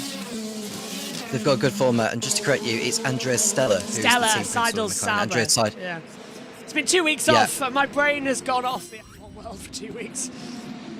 Yeah, it's Andreas Stella. Don't blame me for that. There's too many Andreas. Well, the one thing we're not going to have to remember, of course, is that bloke's name, whatever his name. Handbag, something or other. Gone now, of course. Won't be in Formula One for a while. Rumor is that Christian Horner is going to Alpine as their new team principal. So we'll get into that as Formula One returns next weekend, the Belgium Grand Prix, live across our networks. Are you with us next weekend? I can't remember. No, I'm in Biggin Hill next weekend, but I will be hit. I will be at home. I will be at home for Hungary though. I thought it was one of the two. Yeah, a brand new Hungaroring. Omi's actually been there. Omi, how does it look, the Hungaroring? You've commentated on Frecker and well, just Frecker, I think. What does it look like? Yeah, Frecker and GB3. Looks interesting. The restart thing as well, and all of the work that has gone on looks quite nice. So yeah, I'm really looking forward to the racing that we're going to get this year, with a bit more grip as well right at the end of the lap. So yeah, we had some decent racing in Frecker and GB3, but looking forward to the main series now, which is fun to go there as well in a few weeks' time. Looking forward to that as well. And by the way, anybody ask? I've had a few people asking where JT is, as he's not on the NASCAR broadcast this weekend either. JT's on holiday, a very well-deserved couple of weeks holiday as well. Has got a side-by-side move for the back. That's Dixon under pressure. Can't quite tell from the angle. No, it's the other one. It's the McLaren. That's Nolan Siegel under a bit of pressure. Wrong time for us to go to an outbreak and take us away the onboard. Siegel under pressure from Will Power over 16th position. Thank you very much, Fox onboard cameras, are telling me. Back with Power now. Oh, and Power's a little bit shaky on the brakes coming down to Nova Scotia at turn 8. We're able to fight control of the car, actually. Yeah, so JT's on holiday for 2 weeks. Very well deserved after a mammoth Wimbledon coverage. Yeah, this is going to be easy. Power to the inside. Siegel tried to make it difficult there, Tom, but it's easy for Power in the end. Yeah, it was too easy on the inside. I mean, Siegel hasn't had the pace over the course of today, has he? There goes Power, making up for lost time as they go down the back straight towards turn number 3. Venus VK still leading the way, but we are seeing another battle going on further down the field. I think that's Christian Lundgaard, who is in a fight of his own. Is it Lundgaard who's in there? Couldn't quite see. Yeah, because Lundgaard's just coming to the pit lanes, I think it was, yeah. Yeah, so there is Lundgaard, who is on our screen. He's on the green soft compounder tyre, and we are told he's going to be pitting in this lap, and he does pit in here. Pit crew are standing by for him. They're not throwing down on an brake. And there we go. So, new sticker blacks go on, and somebody else diving down pit road. That's Marcus Armstrong, who has the second to last pit exit here, alongside of Alex Palou. The thing is that it's really dodgy, because on the pit assignments, they don't tell you. They give us the number and the driver and the team name. They don't give us the driver box. So you always have to take a second to try and remember who they are to come through. I should really just, maybe in the future I'll go, oh, move on the inside. One of the Primers making a move, and lovely throw up the inside line coming from Callum Milot to get ahead of the 77 of Stingray Rob, but Rob's back on the inside to defend against Will Power's advantage to try and sneak back through, and that's giving now Siegel some battles. Daly and Schwartzman into the pit lane, as well as Alex Palou. Well, this is unusual. Alex Palou is into the pit lane. He was running the alternative tyre, but he's only run it for, well, 13 laps. That's not long at all to come through. Well, we've gone through the life of those. Yeah. Pushing ever so hard, but now he's having to go back onto the harder compound, which he wants. It'll be 36 laps to go. Should work. Pit road. Kevin Lee. This is about a lap or two early to make it safe. They did reach their goal, though. They said we need 12 laps on the softs, and that's how many they did. A caution puts him back in play in this race. Guys, how about Rinus VK? He's made it. He's in the window to make his final pit stop for Dale Coyne Racing. Rinus VK and Kiffin Simpson on for fantastic finishes. It would be VK's best ever street circuit result if he could win this thing. But all of a sudden, they've made the fuel work, and this 18 car is sitting pretty with a shot. Dixon in, Kirkwood in 2 with the 2 as we begin our final pit stop running here as well. We'll keep on the battle screen so you can see who's coming in where. But right now, Dixon will take off 14 laps of those alternative tyres. And I think he's put on another set actually as well. No, yes, he has. Black primaries for Dixon. In the pits, the soft tyres have gone off 1 lap after his teammate. He's in, he's gone. Below, wasn't it? Yeah. Danger zone, guys. Yeah, it had to be. To come through, it had to be in reaction to Palou coming in because he's racing. Palou is a net race position at the moment. Push to pass, 122 left for VK, 89 left for Award, for 145 left for Kiffin Simpson, but their hybrid is up and down, recharging like crazy. And VK for the first time feels a bit vulnerable here to Award. He's done exactly as me and Tom suspected, as Dixon does get out ahead of Alex Palou. Now that was very critical. Dixon ahead of Palou, the 2 teammates battling together. And we all remember what happened a couple of weeks ago in Mid-Ohio. It's Dixon ahead of Palou. Right, game on. Game on indeed, but Palou's tyres will be in the optimal window, so this is a chance perhaps into turn 1 for Palou to send one up the inside if he can help it. He needs a strong last couple of corners to be within range to attack before they get to the first corner. Here's Palou alongside. Well, we've cut away from that particular battle. That's because VK's coming into the pit lane. Keeping my eye on the timing monitor. No, but Dixon's actually back where he started, in 17th place, surprisingly enough. Into the pits and into the lead of the race goes Award. VK's in. He's coming to you. He is coming to me, and he's just literally stopped on his marks. He's going to put some of that shell fuel in. Hard tyres going on. Dale himself is a strategist on this car, and he is known for being a bit of a magician when races kind of tend to go this way. He might have absolutely just struck gold. Ellen Siegel also coming in as well, and I agree with what Nathan's saying in the chat. This race is unpredictable. Will Power is also in from the pit road as well. So they're starting to make overtakes happen. Schwartzman's out there, 4-lap old alternative tyres. He's the only one running the greens at this moment in time. As a little heads up. Well, this race is beyond ludicrous. It's fantastic. You never know what's going to happen next. We've got 20 drivers still circulating as well. Christian Rasmussen, 2 laps down in last position. So looking to see if he can get some points out of this what's been a really low-key race. In case you're wondering what happened to Rasmussen, he came together with someone at that corner, which Renus Vico's just gone through, and picked up a puncher, which brought out one of the cautions, and has been at the back ever since. We've got a pit stop over. We've got Kiffin Simpson in. We've got Graham Rahal in. Callum Eilert is in as well. So that releases Marcus Ericsson, and he's into the lead. Award exits pit lane. Ericsson takes the lead of the race. Herter still second, but he gets out ahead of VK. Award gets out ahead of VK. That was incredibly critical for this race. So it does work, Tom. The overtakes are working out there today. They are. And the overcut seems to be very, very powerful around here as well.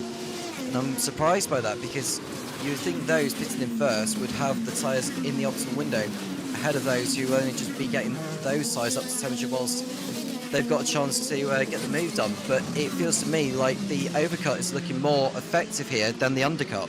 This race is not giving up yet as to how dramatic, confusing, exciting it's actually going to be.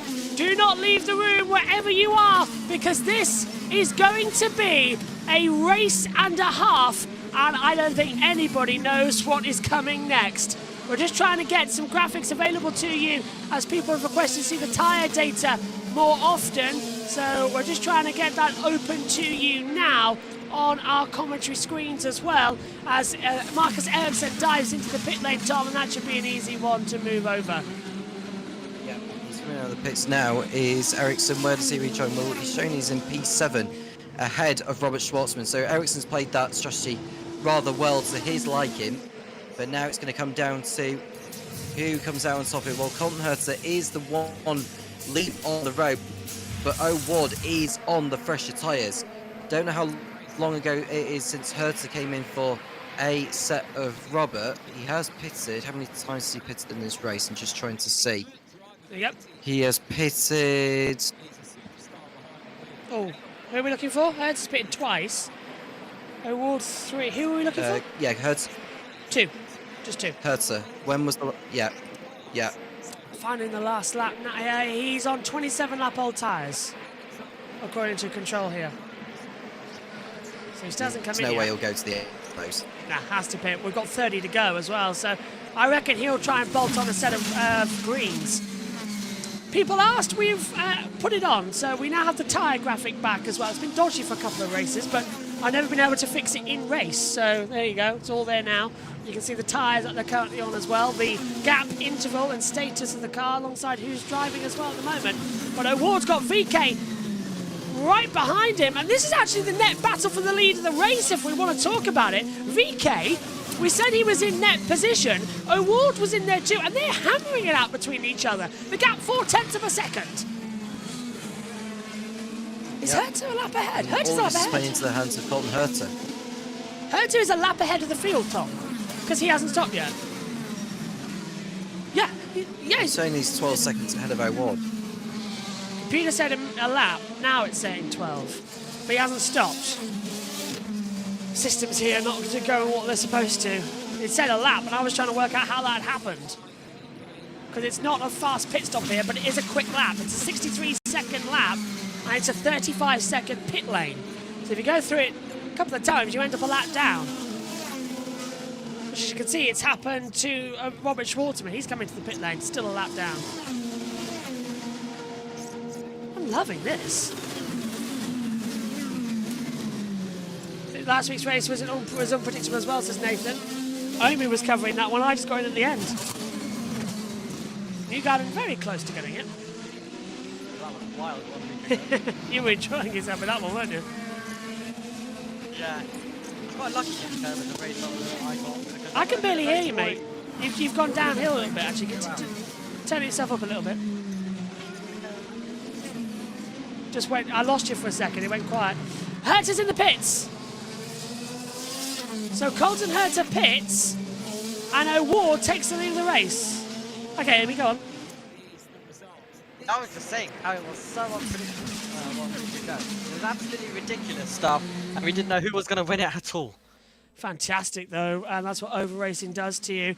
Herter's left the pit lane. He's had a good stop. He'll filter back out inside the top 10.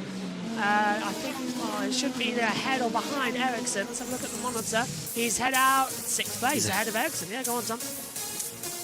That's played out nicely for Hertz. I mean, he just can get on with it now and get ahead of Sumo Rob, who I believe is on old tyres compared to... he's on 25 lap old primaries. Sumo Rob. David Malukas driving a nice race as well in 3rd place. And Kevin Simpson's done a super job in 4th. And then we see further back, we're looking at Alex Palou and Scott Dixon, who's ahead of him. Now, is Lundgaard going to be kind to Dixon here? It should be, but I don't. It's quite hard to tell sometimes, isn't it? Of course, it's Chevy power. They are on different teams, thinking it. Yeah. The Honda. But ideally, Lundgaard, he's on 11 up old tyres. Dixon 9, Palou 10. But Lundgaard, we knew he was having tyre issues early on in the race. If it's starting to affect him, then do you really want to be in the battle between Dixon and Palou, the two teammates? You don't want to put yourself alone in that. Over we go then. It's lap 63 of 90, 27 to go. O'Ward comfortably at the front now by 1.5 seconds to VK. And here's Lundgaard, Dixon and Palou's battle as they come in towards turn 3 again. And they're being caught by... Marcus Armstrong and Will Power coming in. So we're going to have a couple of cars trailing here at the back of the field. And Palou desperately needs to get further up. A safety car is needed for Palou. Full caution, that's what's needed. Do you think VK can get this or O'Ward win the race to lose? I don't know. That's harsh. O'Ward really, in my opinion, O'Ward should have this one in his pocket, but I'm looking at the number of laps. 7 laps he's been on them now, and he's got another 26 to do. He's gonna have to lift. I think he'll be all right. But he's gonna have to lift, isn't he? A lot. He can't go flat out all of them. He'll wreck them. Yeah, I think O'Ward's got this. Unless he makes a mistake, O'Ward should be the winner of this event. I don't think VK's got it, but his one yellow changes everything. Hello, I don't know what. And he's had another Long Beach. You were at Long Beach, weren't you? Wrong tyre call, and it's cost him dearly because he's now running in 15th. It's the worst Polo's been all season long. Bar when he crashed out in Detroit. Team communication. Almost everyone has already come in for their last stop. There's a couple more we think still have to go. Yeah, I mean, asking if everyone's already pitted, he'll see that he's running down in 15th. Yeah, that's exactly what we're just talking about, Tom, from the team now. Hello, I'd be furious. Doesn't need team points, does he? But this is not good. Go on. Well, just looking at O'Ward, well, the when was the last time O'Ward won a race? God, that's what I would want to know as we speak. Wasn't it race 1 last time? It's got race 1 last year, yeah. Go on. No, last time. O'Ward run race 1 in Iowa, didn't he? You were commenting that one? Yeah. Did he? Yes. Yeah. Oh yeah, there we go. Double checking. They all roll into one. That was on an oval, though. That's true. I've got to Let's see when was the last time Pat O'Ward won a street circuit. Yeah, that's the one we need to take a look at. Well, street circuit, he did inherit the win last year. St. Petersburg last year. Yeah, at St. Petersburg, because Newgarden got disqualified from that event. So he did get it last year. But he hasn't won officially in a very long while on a road course. Or street circuit even, yeah. Detroit 2021. Yeah. The last time O'Ward won without the retrospective changes. That's a long time. We're still at Belle Isle on that one as well. 23 to go. O'Ward leads from VK, Maluka, Simpson, Herder, Ayrton, Kirkwood. Think about it. O'Ward didn't even finish in second in that race last year. He finished in third. He got promoted right up to the race victories. Power! Rear locking down into Nova Scotia at turn number 8. Almost plows into the back of Marcus Armstrong. The rear of that Penske has not looked stable for the last couple of laps on this set of tyre. And Power in 17th was running highest 6th earlier on in this event. Yeah, so 2021, Belle Isle. That's a long time since he's last won a street circuit, actually taking the checkered flag first. If he even did it then. I can't actually remember because there was another disqualification coming in. I think we made a joke about it. Like, oh, he's won 2-2 for that, yeah. Zach Brown's going to be happy though. Look at O'Ward. We'll look at O'Ward, who's heading over the line, complete lap number 68. It's been a long time since we've had a caution now. Everything has calmed down since then.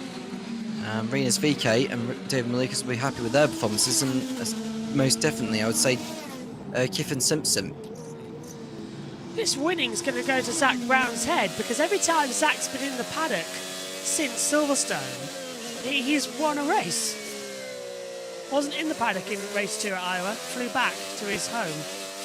So Zach seems to be a bit of a lucky charm at the moment for McLaren as a whole. As we ride aboard with Graham Rahal on Stingray Rob into turn 3. Rob puts the car dead centre. Rahal will try and get the undercut as they come up the hill into Ontario Drive, through down onto Princess Boulevard. They're back onto Manitoba Drive towards the exit of Nova Scotia Avenue. It's a good race so far. I've enjoyed this one. This has been one of the best of the season. Go on.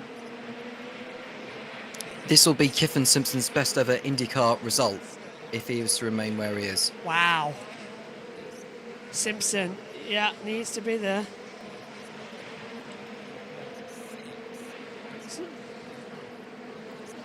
Oh dear, who let Maddie Patterson near Liverpool with all the motorcycles things that are there? She's getting around a bit. She was in massive to come through. Oh, I've lost audio there.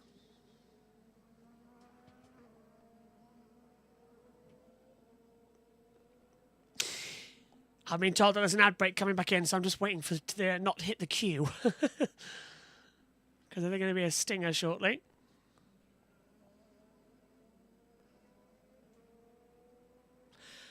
Lap 70 of 90. Pato O'Ward leads this race with Venus Rike in second. Malukas running in third.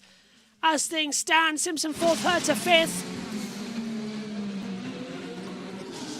20 laps to go here for the Grand Prix of Toronto. O'Ward is leading. If you're just rejoining us on Fox Sports, if you're watching along with us stateside, Stingray Rob has come into the pit lane. Everyone's saying that O'Ward's got this one, Tom, in the YouTube chat. It looks like it. He's on a mission now. The Mexican man is dialed in to these Canadian streets. Absolutely so. First win on the street circuit for O'Ward since St. Petersburg last year. Looking at his previous round, this for the young American, he has never. I'm looking at his previous race. Finished 17th here last year, 8th in 2023, and 11th in 22. He's never finished on the podium here. Never mind win. This is something new for O'Ward then, leading. 58 seconds left to push to pass. 19 to go. Just takes it easy. I do apologise, we will be on a quick off after this broadcast so that myself, well, me really, because the boys are going after this, but I need to get to the NASCAR coverage alongside Jack. We're at Dover, so good luck. Not exactly the most thrilling events, but do join us over there after this coverage ends. Oh, Omi was asking where's the track map located? Well, if you keep wondering why I'm going inwards, because the track map is just below the combox camera. So it's where the television monitor is, it's down to the whatever it is, left. That's it, L for left. So it's just down there. So I'm zooming around where all the turn names are, because on the track map it's written where they all are. So it's down, of course, Princess Boulevard, down into Canada Boulevard, Lakeshore Boulevard, west, up into Ontario Drive, back onto Princess Boulevard, up through Manitoba Drive, down to Nova Scotia, through the Essex section at the paddock, through the XL Centre, and then back onto Princess Boulevard to retake the race in line. That's how it all looks at the moment.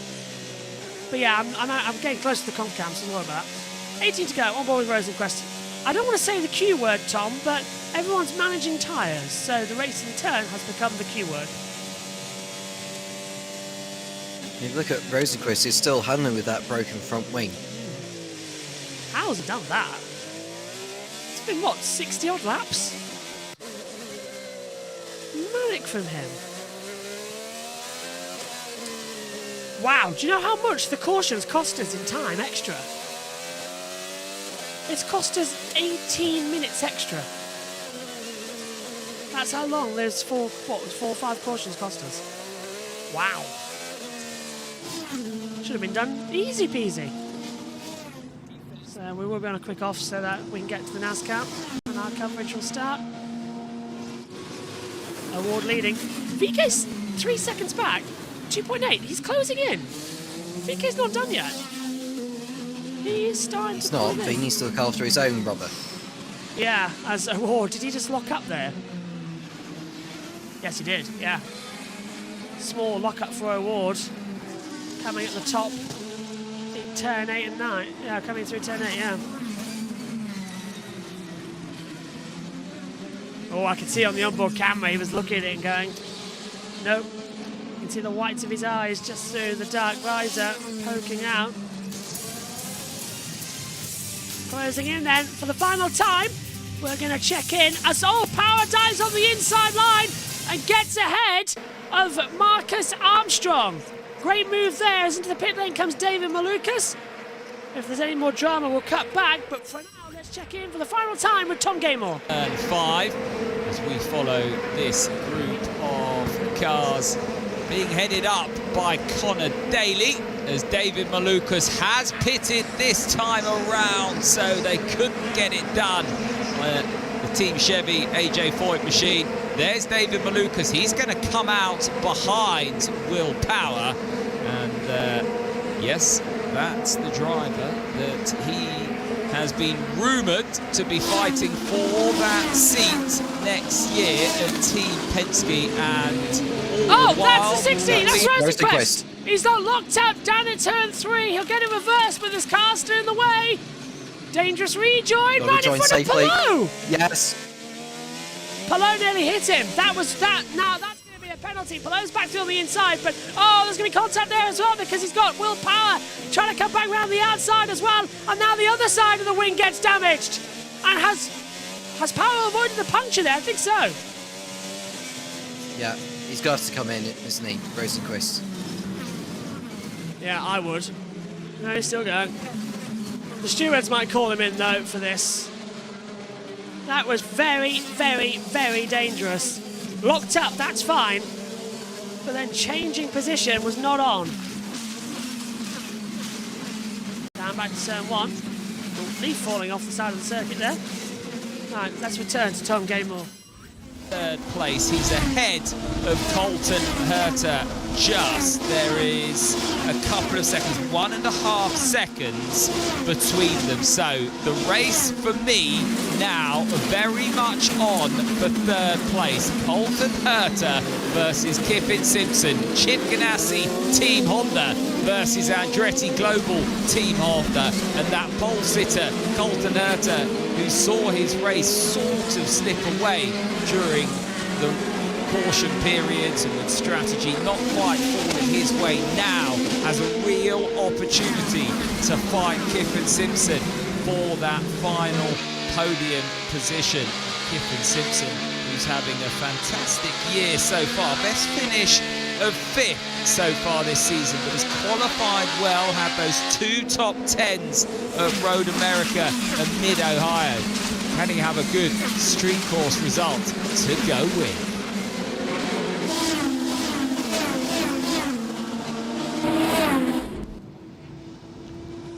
14 laps to go. We've got a Power coming on here as they come down into the braking zone. The race is coming on now as Power low, nearly under pressure, trying to get through on Dixon, and Power coming in as well. This is the replay, and this is the fall of Louis Foster, and a problem in the pit stop, Tom. Oh, he didn't get going, he ran away. The rear tyre's still not locked up. But at least he stopped in that time, unlike Scott McLaughlin. And this was Rosenquist locking up at turn 3. It's the same side, Tom, where the wing's damaged. I wonder if he just couldn't get the traction underneath him. And it was the rejoin that was really unsafe, right into the path of Alex Palou. Oh. Yeah, that was not good. Palou might go and have a word with him after this.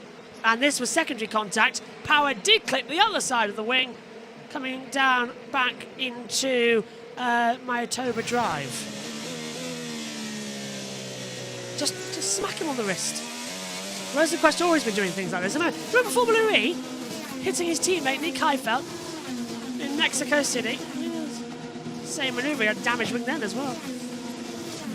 Look at this Constantino effect we've got going on now. Power's right on the back of Alex Palou, and it's all gone wrong. This is over 9th, 10th, 11th, 12th, 13th positions. VK still now is 3 seconds back. O'Ward has this in the bag with 12 laps to go here at Toronto. Wishful thinking, really, with 10. As they swap back down. The bridge no longer there. It always throws me at turn 3. I mean, I expect a bridge, it's not there. It's gone this year. Renovation work. Let's hear quickly with Dale Coyne. I think Ganassi had a unique strategy, but it didn't work out for him. So this was kind of a toss-up. But Rangers is doing a good job running up front. It's good. Well, good luck for the rest of the race, boss. Still calls in boss. Does Hollywood. Love how Fox, by the way, even had a little animation now when he does his grid walk of Hollywood Harvey. Going up and down with a little, I'll send you, it's a cool thing. Oh, Jarman down there at the back stop. That's Lundgaard trying to go around the outside. He's been forced out and Dixon goes through. Lundgaard missing out on 2 places. Dixon now trying to go around the outside. Pelot's going through on the inside. Lundgaard doesn't know he's there. There's contact between the two of them. Will Power's trying to come around the outside. And Power's got a bit more damage as now on the inside. Foster barges his way out of the way. And Pelot sliding around and loses 2 places as well. That was all melee coming into the first half. Lundgaard's dropped back. Malukas drops back. And Power's got issues. I reckon Power's got some form of slow puncture. It could well be. I was worried for Pelot actually, considering how slow it was out of turn number 5 that led onto the small back straight before turn 8, and that could have really ended in tears there for Pelot, but he's lost the position. So even more good news for Pato O'Ward. It keeps his somewhat slim chance of the championship alive, but is Pelot's still to lose. As we see, that looks Dixon like Scott Dixon going through, isn't it, on Connor Daly. Yeah. And further behind as well, we're seeing Malukas getting passed by Lundgaard on the inside. Lundgaard was back now ahead for 11th place. It's all tallying up, and out of shape everywhere is Malukas as he tries to nip back through and get back ahead. Pelot rejoining this battle over 12th and 11th place. But Dixon now back into 9th, Daly in 10th, and Daly's slowing them up. He's got the worst tyres of the lot at 27 laps. Dixon's 26 coming in there as well. So only Malukas on 7. That's why Malukas is charging the back of these guys. He wants to jump back as quickly as he can, and that's why he's so much faster. As Pelot nearly touches the wall, that ended Rossi's day. As he come down it towards turn 1 again. Look at the closing speed as well. Yeah, this is easy for Foster. Gets back on the traction easier. Pulls out now towards turn number 3. It should be very, very simple. He's got a little bit of a wing damage on a clip. Worst time to go side by side there, Fox, as we get 3 wide. And, well, yeah, takes 2 of them. And now Lundgaard's trying to go around the outside of Daly as well. And Pelot's stuck in that melee. It's no surprise to see Malukas get that job done because he's on much better tyres compared to Daly, Lundgaard and Pelot. Malukas absolutely fine. So let's see how many more cars he can get by before this race concludes. But this is not playing out nicely for Pelot compared to what we saw at the beginning when it was looking rather comfortable to at least get 2nd place. Colton Herter on approaching the rear of Kiffin Simpson, but I don't think he's got enough time and tyre life to really make an attempt of an overtake. Pelot won't want to take too many risks here. He knows he's got a handsome lead in the championship. He is going to win it, most realistically, but he can't afford to really put it in the barrier.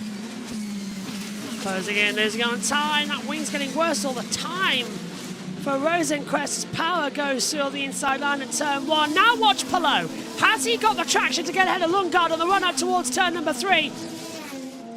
Left or right? Make a decision. He's gone to the extreme inside line, but Lundgaard's going round the outside of Daly. Meantime, and that's into the wall! Lundgaard's in the wall, he's kept going, but he outbraked himself, catches back up, dives to the inside line of Rosenquist and sneaks back through again. Rosenquist locks the rears, and that's allowed back through around the outside Marcus Armstrong. Oh, this is ludicrous now. There's 3 different races going on. I'm deeply concerned of Rosenquist's front wing because it just keeps flapping about. It's almost like it's scraping along the ground when you watch it.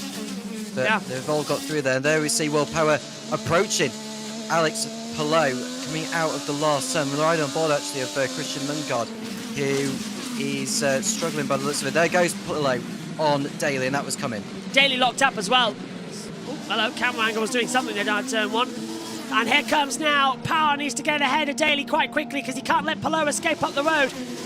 Pulls to the outside line. He'll have to cut back on the inside to brake and get in the slipstream. He does so. Lundgaard's under pressure from Armstrong. Is all out of shape. Going to be contact there. They're not careful. There is a little bit of nerfing, but Lundgaard stays ahead. Armstrong is trying everything, but that car is completely undrivable right now.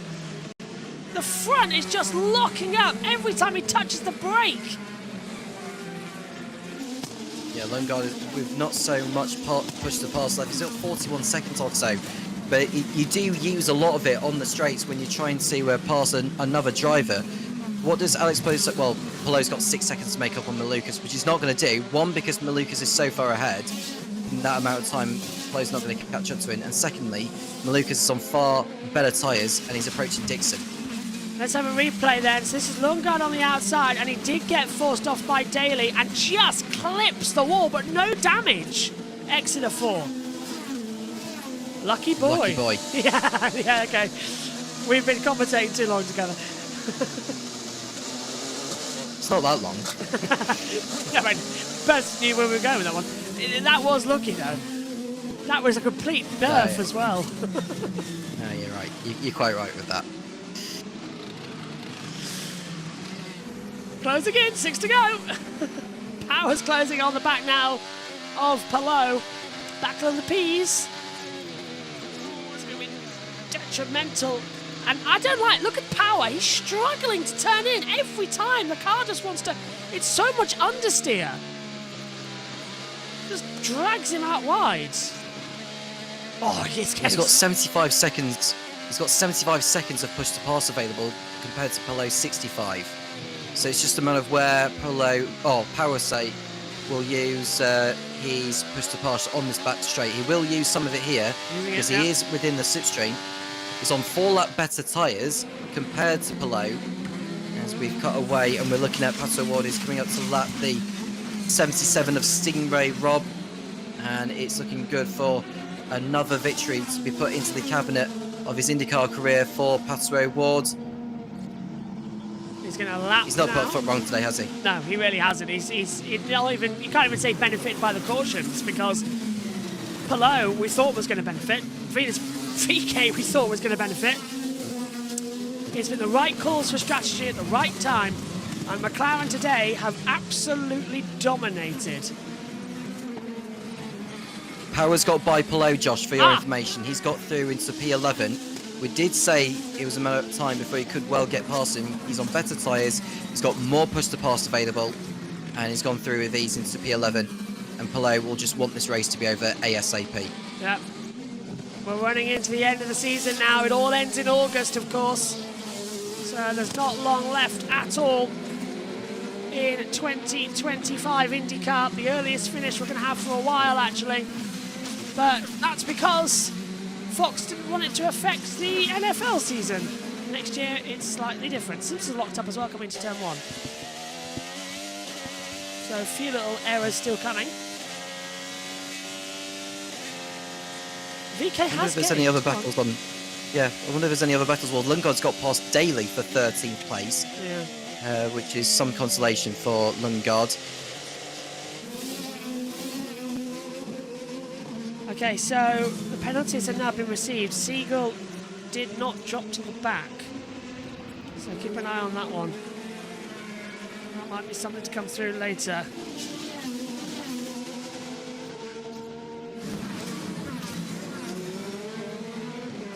Okay, definitely this race has already been voted one of the highest of the season. So we've been on a string of good races now after last week's Iowa. 4 to go. O'Ward leading.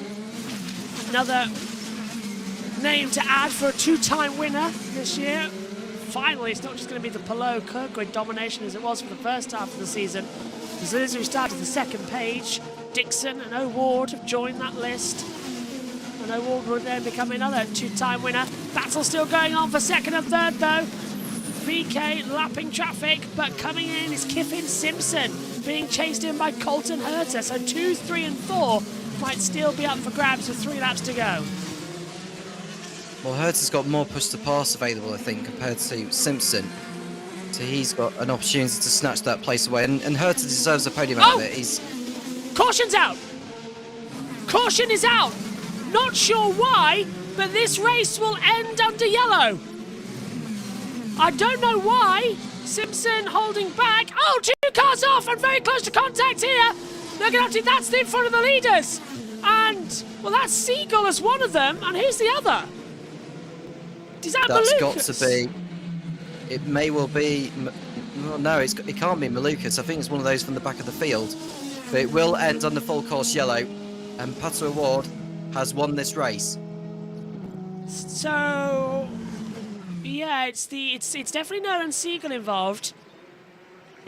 And even if they do get themselves going. Well, let's take a look. So this is right in front of Pato Award. So Siegel's almost caught. Oh, it's nothing to do with him. It's nothing to do with Siegel. Ooh, and it's the Sirius XM. Really embarrassed. I can't work out who's who. It's Felix Rosenquist. Surely not. Is it really? It is. It's Rosenquist. Yeah. I don't believe it. The front wing failed. I do not believe it. Rosenquist's front wing finally fails, and it puts him into the wall, and Siegel had nowhere to go. It very did nearly get Pato Award, by the way. Yeah, it very nearly did. It very nearly did. Someone came into the pits as well whilst all of that was going on. I didn't quite pick up on who it was that came into the... 2 in, Rasmussen and Devlin Di Francesco. White flag in the air. This is the last lap. We will not restart. And Award has won it. And there's the celebration. That's on Venus VK's team as well, as they know they have a second place in this event. Kiffin Simpson will finish on the podium, his best ever IndyCar result. As Award will take the checkered flag, and our 6th caution of the night will round us out. What a race, Tom. This has been a fantastic one. It's been brilliant. Enjoyed every second of it. And I'm sure the top 3, this is probably going to be a very satisfied top 3 as well. Award's first victory, well, his second victory in the last 3. Venus VK, his first podium for a long time. And Kiffin System, well, it's his first podium since his debut in the IndyCar Series last year. I think this is also Palloa's worst finish of the season when he's actually finished. So the championship leader really in trouble after a botched pit stop. The pace car will, I believe, come in to avoid the photos. As Award will take us to Aaron Likens, and the double checkered flags will wave.